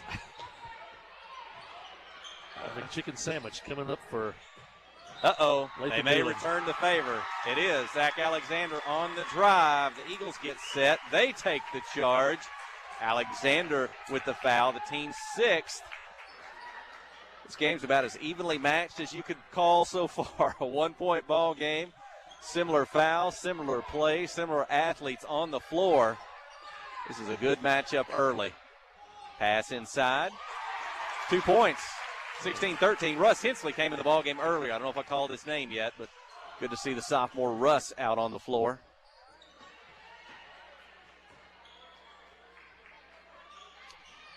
He's under the watchful eye of his grandfather. Boji Hester is here, our occasional broadcast partner that joins us. He's a former superintendent here at Greers Ferry West Side, so he knows folks here. And he's up on the concourse looking down on his grandson. Harrison Hall on the drive, slides, tosses it back out to Newland. Lathan's going to drive, kick out. Alexander's open for 3, and it's good. Zach's second 3-pointer of the night. 16-16, we're tied. Greers Ferry quickly misses 1, misses 2, inside, misses 3, but a foul's going to be called. They go to the free throw line. Jeffrey get the ball down quickly, got that first shot off, missed it. Miller with the rebounds. He's a big, wide body, strong young man for Greers Ferry, and he hits the line, hits that first one. Blaine, first time tonight. Alexander out. Misses the second. Rebound to Harrison Hall. Quickly across midcourt to Lathan Newland, trailing by 1 with 1 minute remaining in the opening quarter. So we had a lot of action in the first quarter. We're still in the first quarter. Harrison Hall, 3-point attempt off the dribble. Defender there, a miss. Rebound Greers Ferry. They'll push it down the floor quick. They'll do a pull-up 3. Gentry, 3-point field goal is good. 20-16. 38 seconds. Man-to-man press in the backcourt. Newland with it. He'll get it across. 13 points in the first quarter already for Gentry.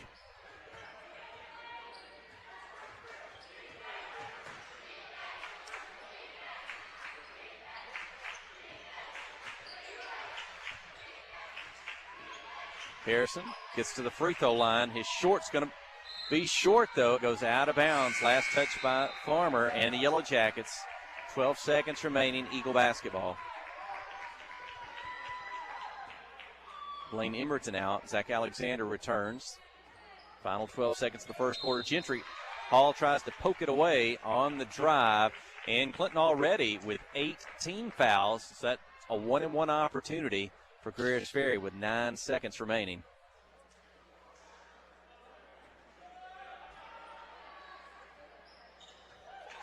And Gentry gets the front end of the 1-and-1. 21-16 is the lead. 14 for Gentry. His sister had a slow start tonight for the girls. Came on strong in the second half. But her brother's off and going here in the first quarter with 14, now 15. Second free throw's good. 22 or 23. I guess 22-16. 9.5 seconds. Pressure in the backcourt. Get it into Newland. 7 seconds across midcourt. Farmer sets a screen. Left, right, going to drive. Newland kick out in the corner. Russ Hensley. Shot at the buzzer won't go. It was a tight ball game. Eagles pull out to a 6-point lead after one. You're listening to KHPQ in Clinton High School Sports. Are you suffering from painful varicose veins? I'm Dr. Brock King with Conway Regional Surgical Associates. I have been performing varicose vein surgery for the last 15 years. The benefits of this in-office procedure include reduced pain, increased mobility, better sleep, and much. And a foul, maybe away from the ball. I'm not sure. It goes against the Eagles. That's their fourth team foul. Again, Clinton with 8. So Greers Ferry will be shooting free throws for the remainder of the first half. Blaine Emerton returns. And Harrison Hall gets a breather. Harrison's a good start for the Yellow Jackets here early. And we're going to have a foul before Clinton can inbound the basketball. Going to get Blaine Emerton there on the inbounds play. Didn't see a whole lot there, but they called it on him. 4 turnovers now for Clinton, 3 for Greers Ferry.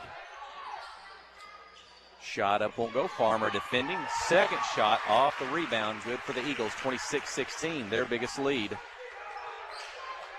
Man pressure. Good additional defense by Farmer on the backside, though. Russ got kind of pushed up under the basket there. Got to keep a little spacing so he can get that offside rebound.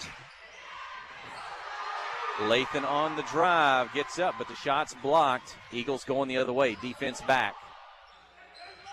In the lane, Lathan knocks it away. Farmer with the outlet pass. Newland catches up with it and may have been blocked from behind. Alexander comes up with it, and he's going to be fouled on his shot attempt.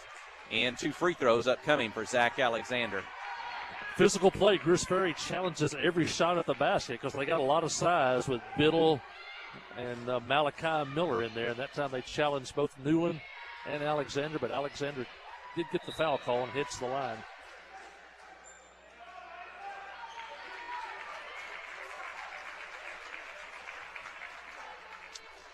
Russ Hensley out. Harrison Hall returns.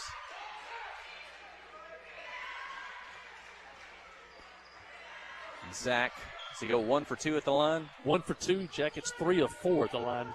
26-17. 6:20 in the second quarter.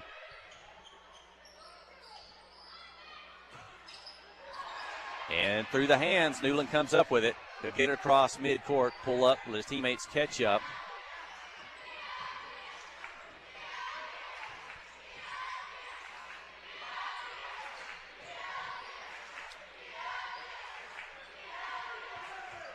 Four players behind the three-point line. Nathan Farmer is up between the free throw line and the top of the circle.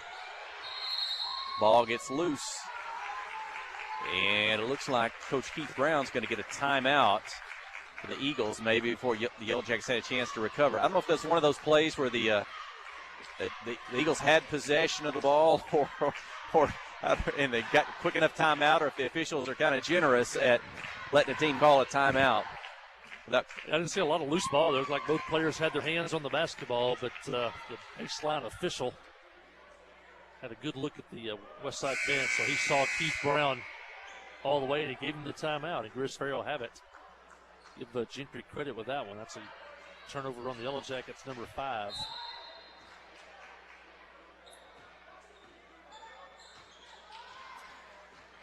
That gives the Eagles the possession. They lead 26-17, 5:40 remaining in the second quarter. Pass inside, a little bit of high-low action in the lane, and 2 points up and in, 28-17. Miller 5 on the night. Only 3 players, well, check that, 4 players have scored for Gris Ferry, but 2 of those only have 2 points apiece. All the points are coming from Gentry.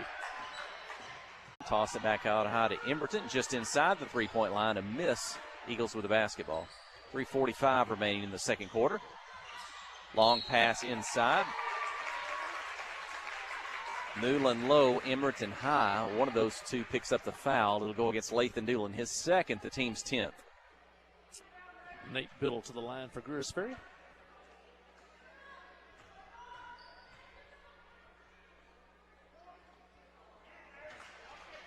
This is the first one. Jackets didn't play last night. I think you said earlier, Quitman, his entire team right now is in quarantine.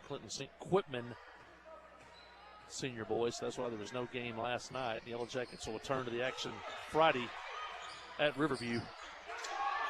Missing the free throws. Alexander with the rebound. 12-point lead for Gris Ferry. Harrison Hall is open for a 3. In and out, no good. He'd had 2 tonight. He misses the third, but the Eagles going to travel and turn it over and give it right back to the Yellow Jackets.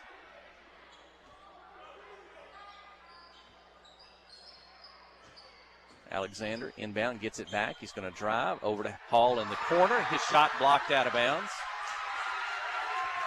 Keep it with the Yellow Jackets.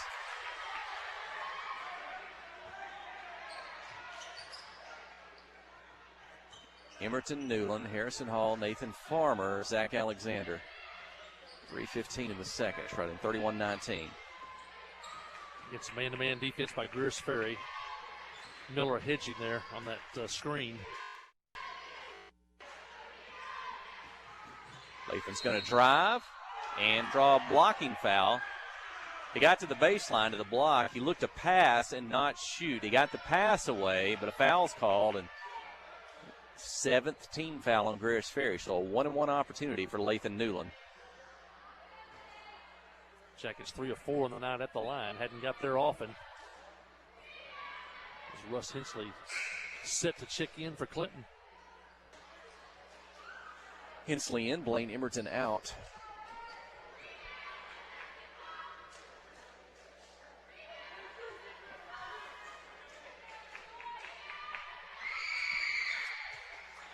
And Lathan, he gets the first. He's got another one coming. Everybody races to the other end of the floor. That was the front end of a 1-and-1. Yeah, I think it's a new rule this year, apparently. 3 Gris Ferry players in after the first front end of the 1-and-1 there. So Newland trying to get the Jackets back within 10. And it's up and in. 31-21. 3 minutes remaining in the second quarter. Pass inside to Miller. Up, shot won't go. Rebound, tipped. Hensley to Hall. Trying to crawl back into this one. Try to get into single digits here with the basket.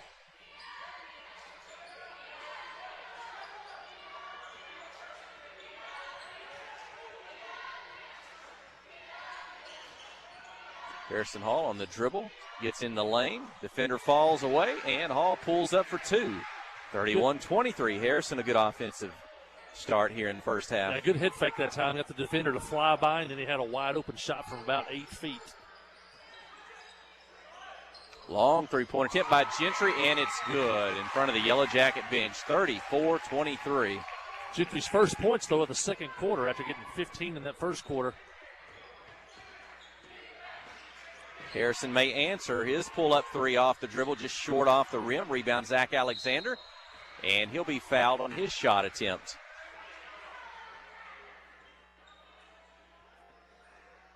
It's kind of been Hall and Alexander on the offensive end for the Yellow Jackets here in recent minutes, trying to get points on the board. Zach, free throw in and out. It won't go.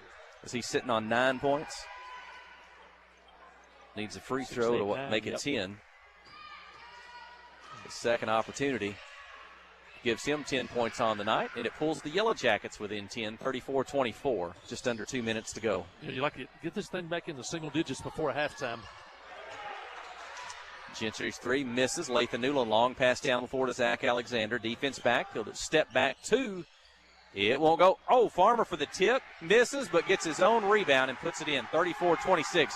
Yellow Jackets on a little bit of a run. They've got it back to single digits. Drive the lane. Shot won't. It does go for Greers Ferry. Back to 10. Full court man press. They'll get it to Hall. Harrison says clear out. Now they'll try to double team him over the top to Newland. He'll get it across midcourt. Pass to the left wing. Open for the three is Hensley. In and out. Follows. Gets his own rebound and puts it off the glass. Good execution there by the offensive player. Wasn't a defender in sight. Follows his own miss and turns it into an easy layup. First pass of the night for Big Russ. Spin move inside. Shot won't go, and Hensley gets a rebound on the defensive end. Under a minute to play. 8-point lead. Yellow Jackets can pull within 6, maybe 5 here at the close of the first half. Zach Alexander, catch and shoot three. Off the rim, won't go. Hensley for the rebound. He'll put it up. It won't go. Tipped up in the air by Hall. Russ has it back. Lathan Newland beats one defender into the lane. Blocked. Harrison Hall comes out of the pack with it. So Clinton getting multiple opportunities on this possession. 25 seconds. Clock still running. A good time to go for one here. Well, if you get a basket here and get back within 6, boy, you'd really feel good because it feel like it's been all Greers Ferry in the first half. Pretty play. Lathan Newland off the dribble to Nathan Farmer. Easy two. 36-30. Ball gets loose. Greers Ferry recovers.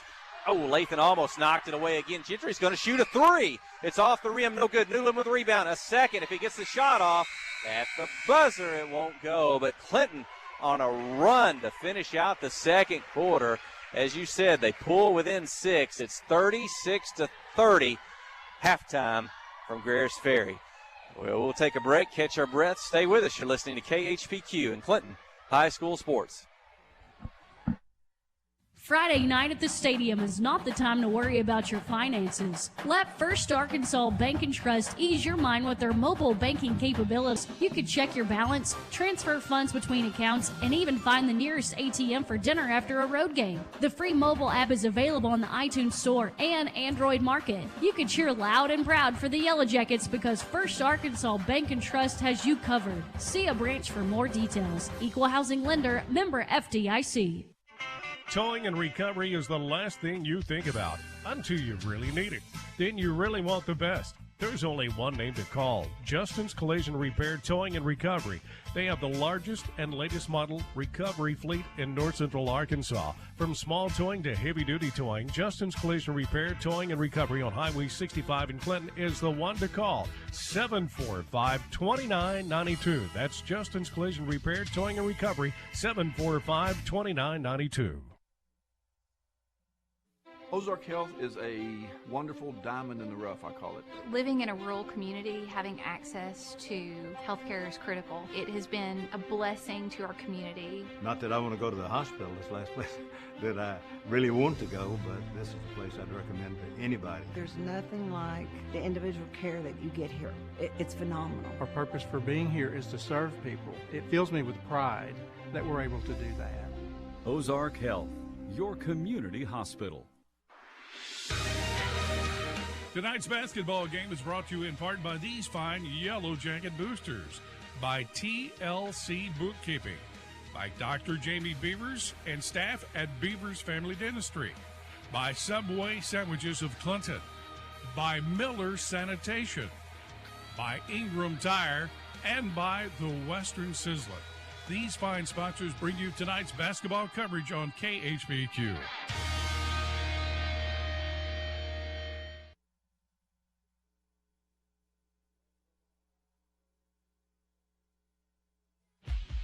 The live broadcast of tonight's Yellow Jacket football game is brought to you by these Yellow Jacket boosters: Van Buren County Veterinary Clinic, United Country Arkansas Mountain Real Estate, PSG Heating and Air, Chad Brown, Attorney at Law, Gary Pack Lumber, Tharp's Barbershop, Latitude Bistro, Troy Gruszowski with Edward Jones. Thank you to all of these Yellow Jacket boosters for sponsoring tonight's football game. You know, life here wouldn't be the same without a sense of community. This is a wonderful place to live. The home of the Chuck Wagon Races, Greers Ferry Lake, and of course, Joe Lee Chevrolet. You know, Joe Lee Chevrolet is famous for fairness, honesty, and square dealing. Now for 4 generations. Sure, you can buy a new Chevrolet car, truck, any other place, but this isn't anywhere. This is home.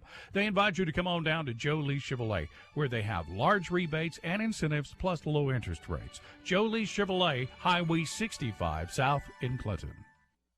Find relief from painful varicose veins. I'm Dr. Landon Humphrey with Conway Regional Surgical Associates, and I'm here to offer you pain relief with a minimally invasive laser treatment. This in-office procedure results in reduced pain, better sleep, increased mobility, and much more. Join me at Conway Regional for a free vein mapping and get started with a treatment path tailored to your needs. Call 501-327-4828 for more information. Don't wait for pain relief. Schedule your appointment today. The Blagg Law Firm is a proud supporter of Clinton High School Yellow Jacket sports. When you need an attorney, call the Blagg Law Firm. Whether it's an injury accident, criminal defense, DWI, family dispute, or Social Security disability, Ralph Blagg believes in equal justice for all. Located on Court Street in downtown Clinton. The senior girls game, as KHPQ will be carrying that both on the radio and live stream. Here we go, second half ready to get underway. Yellow Jackets will send out Zach Alexander, Lathan Newland, Harrison Hall, Nathan Farmer, and Jasper Burgess. The trail by 6:30, opening possession to the Yellow Jackets. Yeah, we talked about Jackets cut it to 6 at the half. It felt like it was all Greers Ferry in the first half. You feel pretty good if you get into halftime touchdown 6. Harrison Hall's three-point attempt. It won't go. Rebound tipped Farmer back to Alexander. Yellow Jackets control. Inside, a Farmer pass a little high and hot, but Newland's able to recover it. Zach Alexander for 3. Won't go off the back of the rim. Farmer, I think, keeps it alive. Burgess. Lathan Newland's going to be a runner from the baseline. He'll put it off the glass. Good. Clinton is within 4, 36-32. 4 for Lathan. You call it. That was a runner, a little finger roll. They got the defender up in the air and then drove around him, and so nice shot cuts it to 4. Shot inside. That may have been blocked partially. I'm not sure about Farmer. It's a miss. Eagles get it back on the drive. Another charge taken by Harrison Hall. His second of the ball game. 36-32. Yellow Jacket basketball. And a good start here in the second half. I want to mention Nathan Farmer, too, on that offensive end. I think a couple of times he may have kept that ball alive. Using his height inside. He may not be able to control it at times, but he's able to get a hand on it. Sometimes it'll end up in the hand of a teammate. So, and he got a hand on the shot down here, too, of Malachi Miller. Clinton can pull within 2, maybe 1 on this possession. Lathan Newland for 3. This one won't go. Rebound at the Eagles. Gentry's going to drive, dish inside, shot from the low post good, and the foul called on Harrison Hall. A chance at a traditional three-point play for the Eagles. Gentry got inside, had a defense, drew it to him and dropped it off to Biddle. Yellow Jackets foul him from behind. He misses the free throw, and the Yellow Jackets fail to run down the rebounds. Farmer blocks the shot inside, missed the second. Nathan with the rebound. Outlet to Newland, 38-32. Farmer saves the Yellow Jackets, so they didn't run down the rebound, but he got 2 blocked shots. Good body control with a defender on his hip on the left side. He goes up and is able to put it off the glass. 38-34. 10 points now for Hall.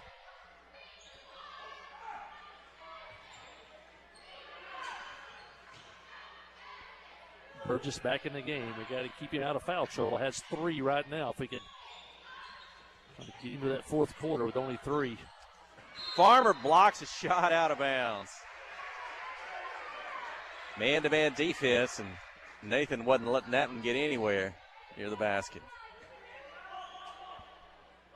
There's 3 blocks here just early in the third quarter. And Gentry's able to draw the foul from Zach Alexander as he took the inbounds pass. Second personal foul on Zach, team second here in the second half.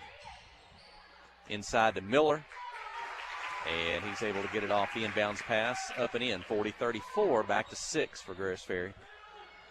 Good inbounds play by Greers Ferry. Jasper had to lay off there with those 3 fouls. Newland Hall, pass and catch. They get it across midcourt. They're at the top. Jasper pops out. He's going to drive, dump it high to Nathan Farmer, and Nathan finishes for 2, 40-36. Great pass by Burgess. Nice soft touch by the big man Farmer. 8 points now for Nathan. Inside. Good job. Kind of from left to right, gets under the basket and puts it off the glass, 42-36. Ashton Klipko, his first 2 points of the night.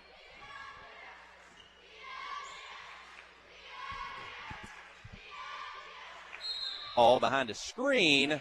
The 3 goes through. There may have been a foul away from the ball as he popped out from the screen. Does the basket count? Oh, it does.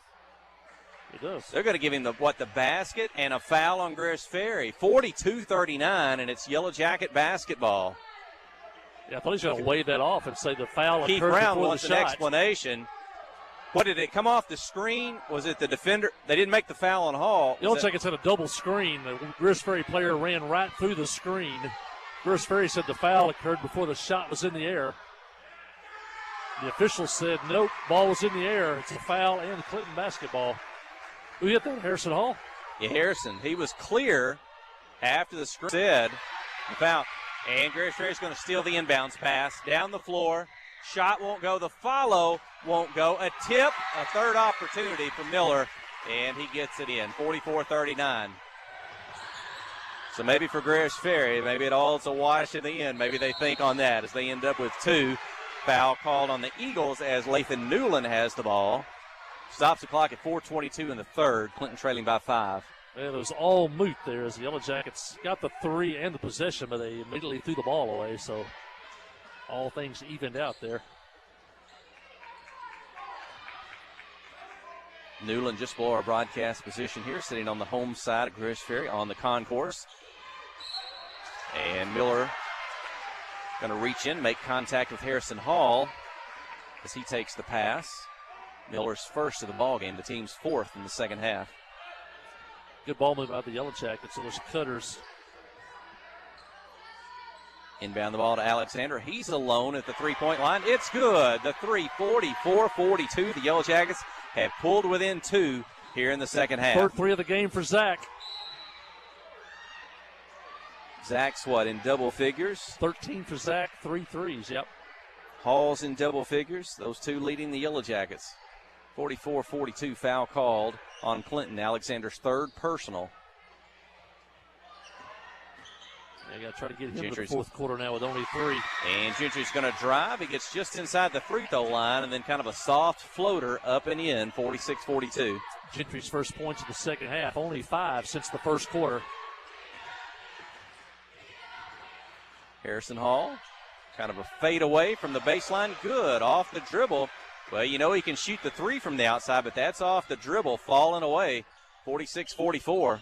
Got great body control. He can make those shots like that, get up in the air, kind of fade, and then shoot the ball. And Zach Alexander may have just picked up his 4th personal foul. I think the only player in foul trouble in the ball game, but he has 4. He's going to leave the ball game. Russ Hensley returns. We still got a lot of time left to play at 3:30 of the third as Gentry gets the first free throw, but Zach's going to leave with 4. Hensley returns. Yeah, that's a big foul right there because Zach has really been playing well on the offensive end.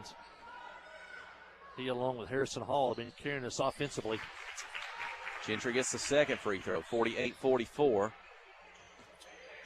Pressure in the backcourt for a while. There's still 3.5 minutes left in the third quarter. Jasper will get it across. Beat his man, wants to drive. One-hander up, won't go. Rebound to Miller. Quickly across midcourt, Gentry with it. Starts right, back to left, pass down low. Cross the lane pass. Jumper from outside misses. Farmer with the rebound. Clears it to Lathan Newland. And you get a good shot this time. We've cut it to 4. Keep whittling away here. 3 minutes to go in the third. Try to buy some time with Zach on the bench right now. Jasper for three from the right wing. Good. Jasper Burgess pulls Clinton within one, 48-47. Jasper's first point since the first quarter. He's got 5 now.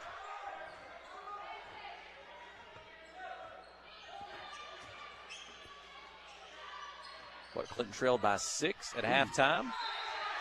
They pulled within 1. Ball out of bounds. Keep it with Greers Ferry from the baseline. 2.5 to go in the third. Yellow Jackets with the 3 big players on the floor at the same time now. Harrison Hall intercepts the inbounds pass. He's down the floor. Pull up 3. Good. Clinton in front. 50-48. Hall's 3. 10 points in the quarter for Harrison Hall. The Jackets have retaken the lead. Shot blocked by Hensley. Miller gets it in the air, gets the shot off, and he's fouled.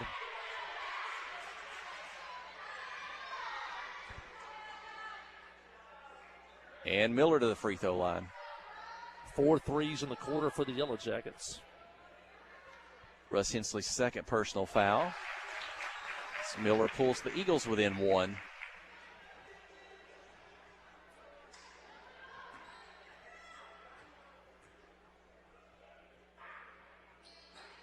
Misses the second. Rebound to Jasper Burgess.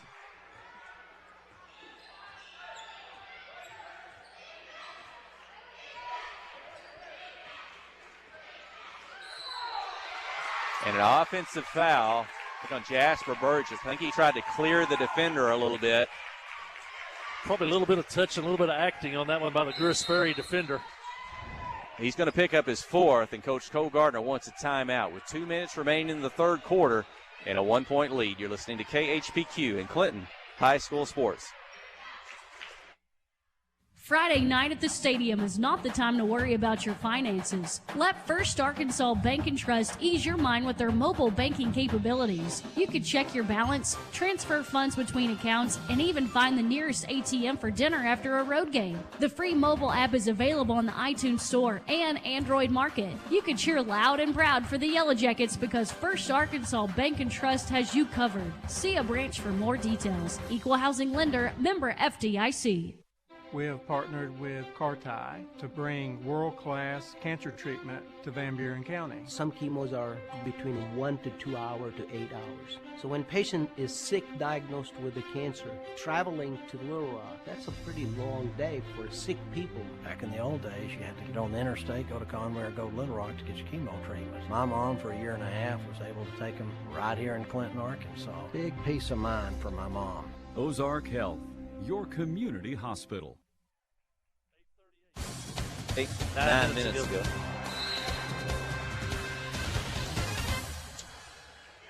(50-49). Yellow Jackets lead.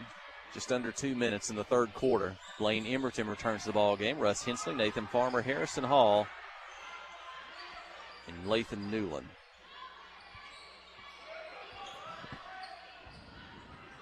Drive the lane. Shot up. Won't go. Miller with a rebound. And he may have been fouled before he got the shot off. Critical time for the Yellow Jackets with 2 of their top scorers on the bench with 4 fouls. 1:40 left in the third quarter. The Jackets have got to buy some time and stay in the ball game. It is a 1-on-1 opportunity. And Miller misses the first. Rebound to Russ Hensley. The lead remains 1. Lathan will get it across midcourt. Harrison Hall for 3. Top of the key. In and out. No good. Miller with it, knocked away, but he recovers. Got a good look that time. Just couldn't get it to roll. Now stolen. Knocked away. Emberton's got it. 1-on-1. He'll keep it. He'll slide. Put it up. It won't go. Rebound, Greers Ferry. Going the other way. Good steal by Blaine. He got a bad angle, though, to the basket. Only couldn't use the backboard on that one. Oh, long 3 by Gentry. He didn't hesitate from the left wing. And he puts the Eagles back in front by 2. 52-50. Patient, Harris, too. Patient. Harrison Hall for 3. Tries to answer. Just short off the front of the rim. Gentry, long pass down the floor. Catch behind the basket. Miller, the trailer. His shot won't go. Farmer tips it out. Emberton controls, and back to Newland, 32 seconds. Yeah, be patient here. Even down 2, if we go in down 2, that's not that bad. It bought us another minute here. Don't give Greers Ferry another shot at it. Lathan Newland beats his man, puts it off the glass, and ties the ball game. 52-52, 14 seconds. Third quarter. Defensive stop, huge here. Gentry's probably going to look to shoot it. Ducks in, a little bit of a jump step. Two-pointer up and in. Well, it seems almost like he can't miss. Newland, 3/4 of the floor. It won't go. Third quarter. Yellow Jackets took the lead. Greers Ferry Westside gets it back. 54-52, heading into the final 8 minutes. You're listening to KHPQ and Clinton High School Sports. Friday night at the stadium is not the time to worry about your finances. Let First Arkansas Bank and Trust ease your mind with their mobile banking capabilities. You can check your balance, transfer funds between accounts, and even find the nearest ATM for dinner after a road game. The free mobile app is available on the iTunes Store and Android Market. You can cheer loud and proud for the Yellow Jackets because First Arkansas Bank and Trust has you covered. See a branch for more details. Equal housing lender, member FDIC. The Blagg Law Firm is a proud supporter of Clinton High School Yellow Jacket sports. When you need an attorney, call the Blagg Law Firm. Whether it's an injury accident, criminal defense, DWI, family dispute, or Social Security disability, Ralph Blagg believes in equal justice for all. Located on Court Street in downtown Clinton and on the internet at blagglaw.com. The Blagg Law Firm, a proud supporter of Clinton High School sports.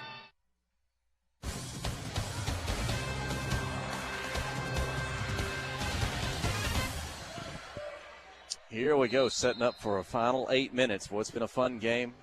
A two-pointer, 54, Greers Ferry, Clinton, 52.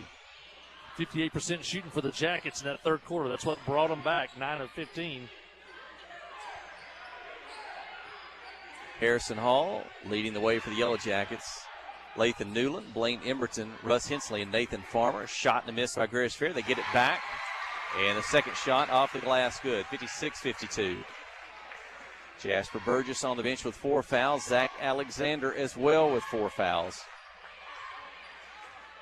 Greers Ferry 7 of 15, 48% shooting in that third quarter. Big news though, Burgess, Alexander on the bench with 4 fouls. Still need to buy him a couple more minutes here and still be in the ball game.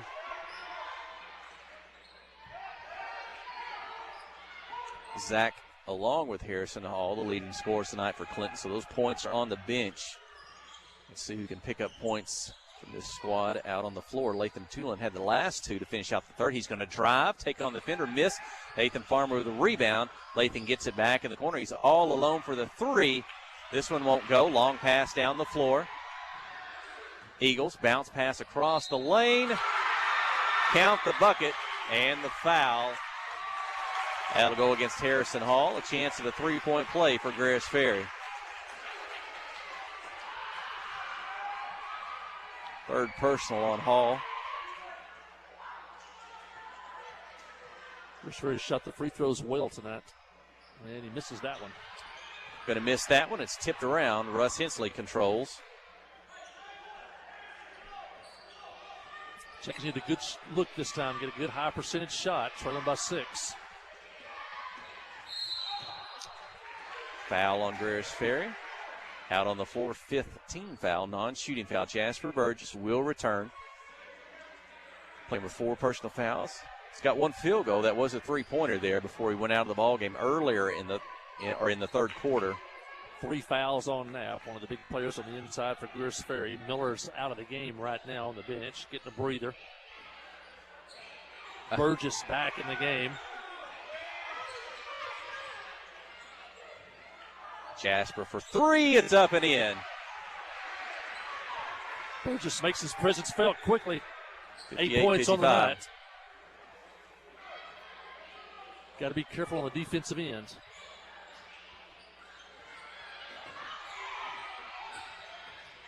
Gentry on the drive, the spin, the shot won't go. And it's right back into his hands, and he's able to put it up and in, 60-55. So we trade 3 for 2 and we cut the 6-point lead down to 5.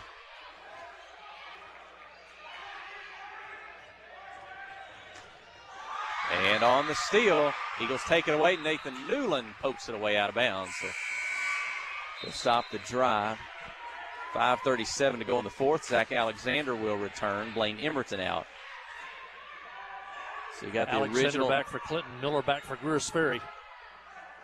The original starting 5. Everybody back with the starting lineups for the final 5.5. Gentry on the drive, pass to the baseline. Nathan Farmer with the foul. Count the bucket and a free throw, a chance at a 3-point play.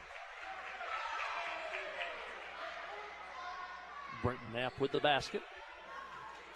The penetration caused that, and then Farmer had to try to foul. Misses the free throw. Clinton controls. They now trail by 7. 5:20 to go.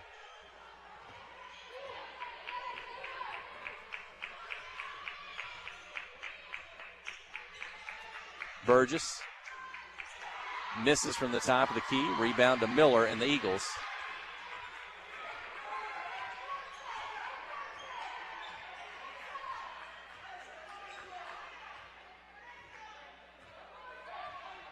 Gentry with the ball at midcourt. Newland defending.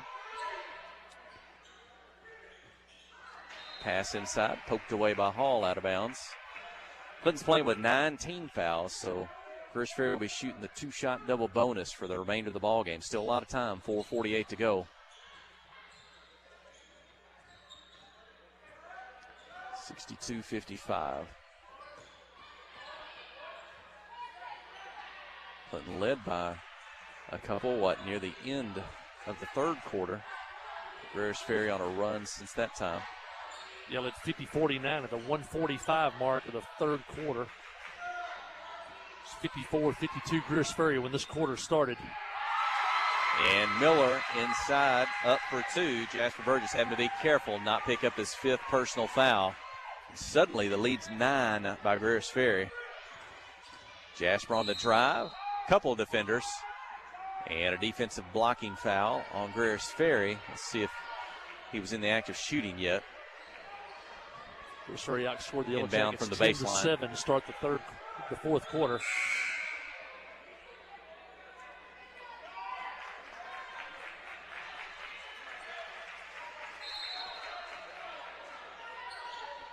Alexander to inbound to Burgess. Couple defenders there.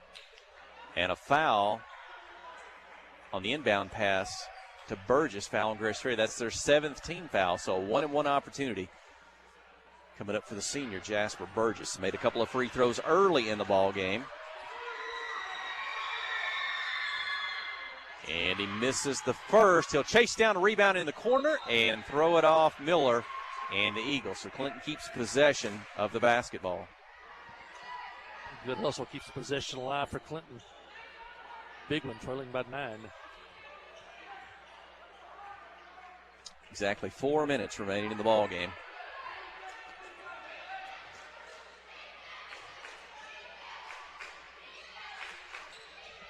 Pass down low to Burgess. And the second defender comes in to help, and he's able to knock it away. It's Gentry with the basketball.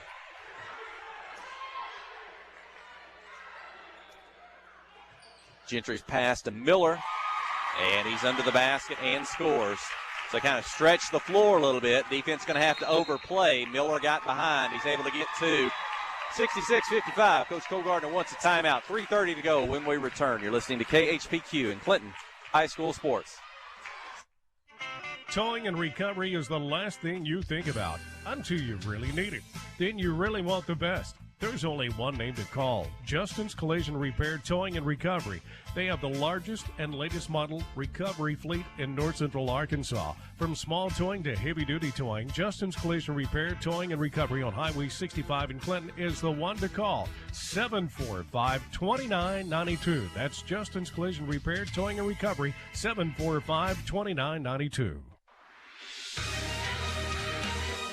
Tonight's exciting Yellow Jacket basketball action is brought to you in part by these fine Yellow Jacket boosters, by Latitude Bistro, by Dr. Kyle Hensley and his staff, By the Pottery Shop, Arkansas Mountain Real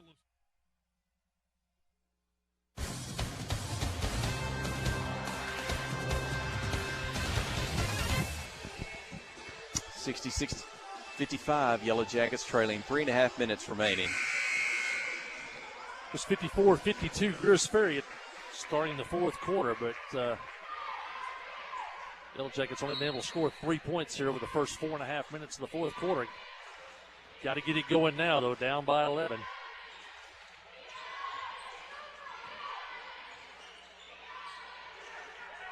Jasper off a screen for his three-point attempt. It won't go. Offside rebound to Miller and the Eagles. He'll clear to Gentry. A little pressure in the backcourt. Toss it up high, deep down the floor. He's going to drive. Good pass. Gets under the basket and drops it in. Again, defense, you're going to have to come up and overplay, but the Eagles get behind you if they make that pass. And a charge going to be called on Lathan Newland, taking the ball to the basket. 68-55, 2:57 to go. 9 turnovers now for Clinton, 8 for Greers Ferry. Yellow Jackets putting on full court pressure.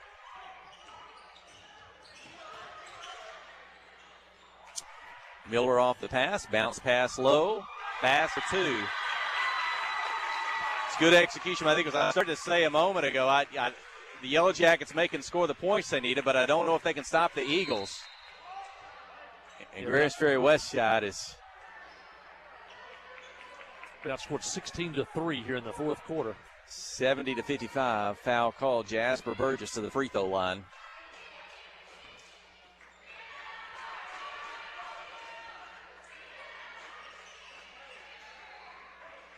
He gets the first. He'll have a second.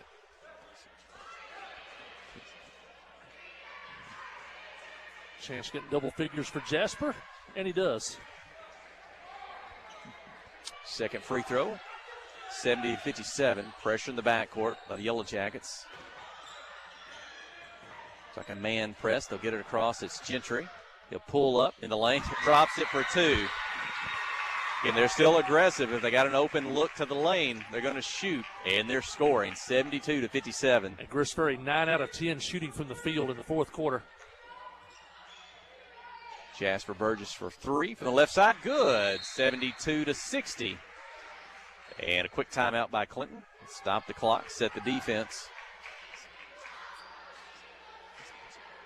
Non-conference game tonight. Yellow Jackets with a big conference game Friday at Riverview. A pretty good ball club in Riverview. Probably not as good as the teams they had several years ago. One of their teams that won a state championship. One made it to the Final Four. But always tough on the road. Very athletic Riverview. Everybody's back in the conference race, though. Yellow Jackets are 2-1. The conference preseason favorite, Newport, went to Pangburn on Friday night, and the Pangburn Tigers were on fire. They beat Newport by 19 points at home on Friday night. So Newport, the conference favorite, already with a conference loss.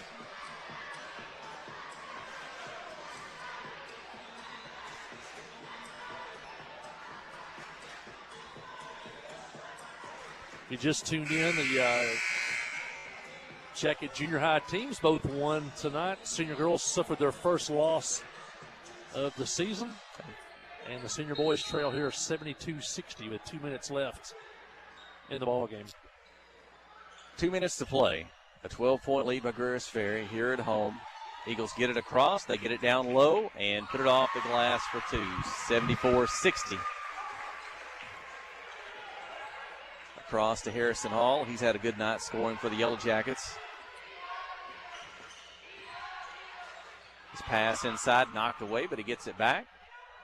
Got a defender in front of him, forced to toss it around. Jasper on the drive. A little bit of a screen by Farmer. Gets in clear, but the shot won't go. A miss. They try to take it away, but can't get it. Greers Ferry clears just in front of their bench.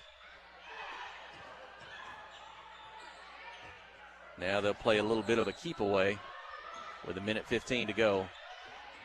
Alexander, Newland giving chase.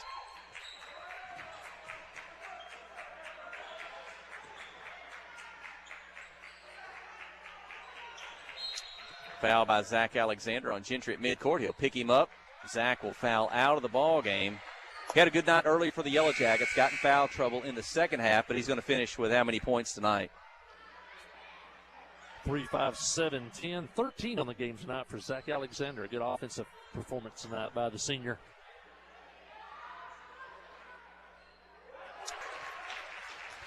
And Gentry gets the free throw. Gentry's kind of like Sutterfield from the girls' side.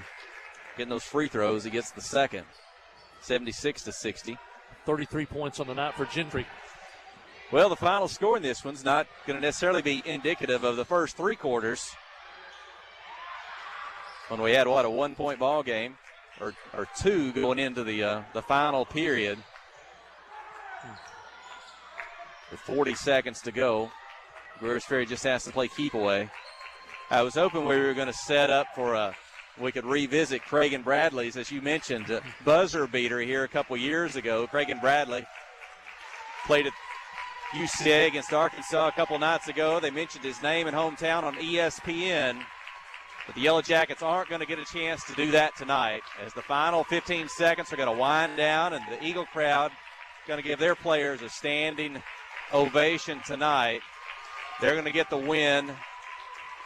As you said, it's a non-conference game between two very good teams. What do they like to say? Greers Ferry is going to be a tough out for anybody in, Class A basketball this year.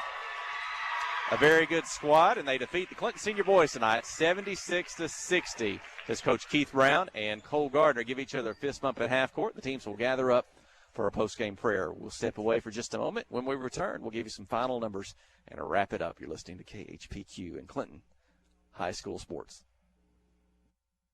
Ozark Health is a wonderful diamond in the rough, I call it. Living in a rural community, having access to healthcare is critical. It has been a blessing to our community. Not that I want to go to the hospital, this last place that I really want to go, but this is a place I'd recommend to anybody. There's nothing like the individual care that you get here. It's phenomenal. Our purpose for being here is to serve people. It fills me with pride that we're able to do that. Ozark Health, your community hospital. Tonight's basketball game is brought to you in part by these fine Yellow Jacket boosters, by TLC Bookkeeping, by Dr. Jamie Beavers and staff at Beavers Family Dentistry, by Subway Sandwiches of Clinton, by Miller Sanitation, by Ingram Tire, and by the Western Sizzler. These fine sponsors bring you tonight's basketball coverage on KHPQ. You know, life here wouldn't be the same without a sense of community. This is a wonderful place to live. The home of the Chuck Wagon Races, Greers Ferry Lake, and of course, Joe Lee Chevrolet. You know, Joe Lee Chevrolet is famous for fairness, honesty, and square dealing. Now for 4 generations. Sure, you can buy a new Chevrolet car, truck, any other place, but this isn't anywhere. This is home. They invite you to come on down to Joe Lee Chevrolet, where they have large rebates and incentives plus low interest rates. Joe Lee Chevrolet, Highway 65 South in Clinton. Find relief from painful varicose veins. I'm Dr. Landon Humphrey with Conway Regional Surgical Associates, and I'm here to offer you pain relief with a minimally invasive laser treatment. This in-office procedure results in reduced pain, better sleep, increased mobility, and much more. Join me at Conway Regional for a free vein mapping and get started with a treatment path tailored to your needs. Call 501-327-4828 for more information. Don't wait for pain relief. Schedule your appointment today. Better get Huey and us packed up. It's just a second here and we'll finish. And the boys fall 76-60 tonight from Greers Ferry Westside. Looking at some scoring numbers tonight. Lathan Newland finishes with 6, Nathan Farmer with 8, Zach Alexander with 13, Russ Hensley with 2, Jasper Burgess with 13. And tonight's first Arkansas Bank and Trust player of the game for the Clinton Senior Boys. How about Harrison Hall? Led the way with 18 points for the Yellow Jackets, including 4 3-point field goals.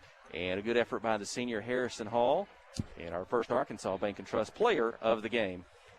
Yeah, made a big difference getting Harrison Hall back last week. We weren't sure when he'd be back. It was great to see him back last week, and now he looks like he's really running back into basketball shape with a with, as you said, another big night with 18 points tonight, 4 3-pointers. A tremendous shooter in Harrison Hall, your First Arkansas Bank and Trust player of the game. Second half shooting for the Yellow Jackets. They only go 3 of 7 in that fourth quarter. That's 43%. Yellow Jackets for the night, 12 of 22, though, for 55%, because they had a big first half going 9 for 15.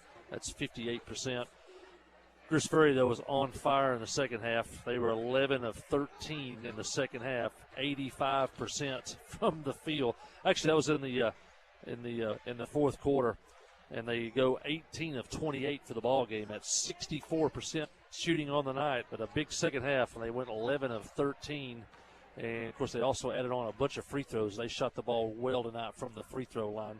Yellow Jackets, on the other hand, they get to the line very often. 3, 5, 7, 9. Only 11 times the Yellow Jackets get to the line tonight, and they were 8 of 11 on those trips to the line. But even Gentry, 2, 4, 6, 8, 10, 12. Gentry himself got to the line 12 times for Greers Ferry, and he was 12 of 12 at the line. Ended up with 33 points on the night. And he, along with Malachi Miller, were the only players for Greers Ferry in double figures, as Malachi Miller ends up with 11 on the night. The Yellow Jackets had 3 players in double figures with Jasper Burgess, Zach Alexander, and Harrison Hall. And Nathan Farmer almost there with 8 points on the night for the Yellow Jackets. Turnovers not a problem really for either team tonight. Yellow Jackets with the 4 second-half turnovers, they're going to finish with 9 on the night. Greers Ferry with 3 second-half turnovers, and they'll finish the night with 8 turnovers. Yellow Jackets trailed 36-30 at the half. They led 50-49 with 1:45 left in the third quarter. At the end of the third quarter of play, they trailed 54-52, but after that, it was all Greers Ferry as they outscored the Yellow Jackets 22-8 in that fourth quarter of play. Yellow Jackets falling out by a score of 76-60. They'll be back on the road Friday night, and we'll be there with them with KHPQ Radio and KHPQ YouTube and Facebook live stream as the Yellow Jackets head to Searcy, head to White County, and they'll play the Riverview Raiders in conference action, a big conference game on Friday night. If they get a win there, they'd be 3-1 in conference, with only one conference game left before Christmas, and that would be a good start for the Yellow Jackets in conference play. Well, that'll do it for our broadcast tonight. Thanks to Sid King through the week. Kelsey Robertson, our studio engineer. Huey Moran, our video engineer tonight. For Mike Colley, I'm Jeff Hall. You've been listening to KHPQ in Clinton.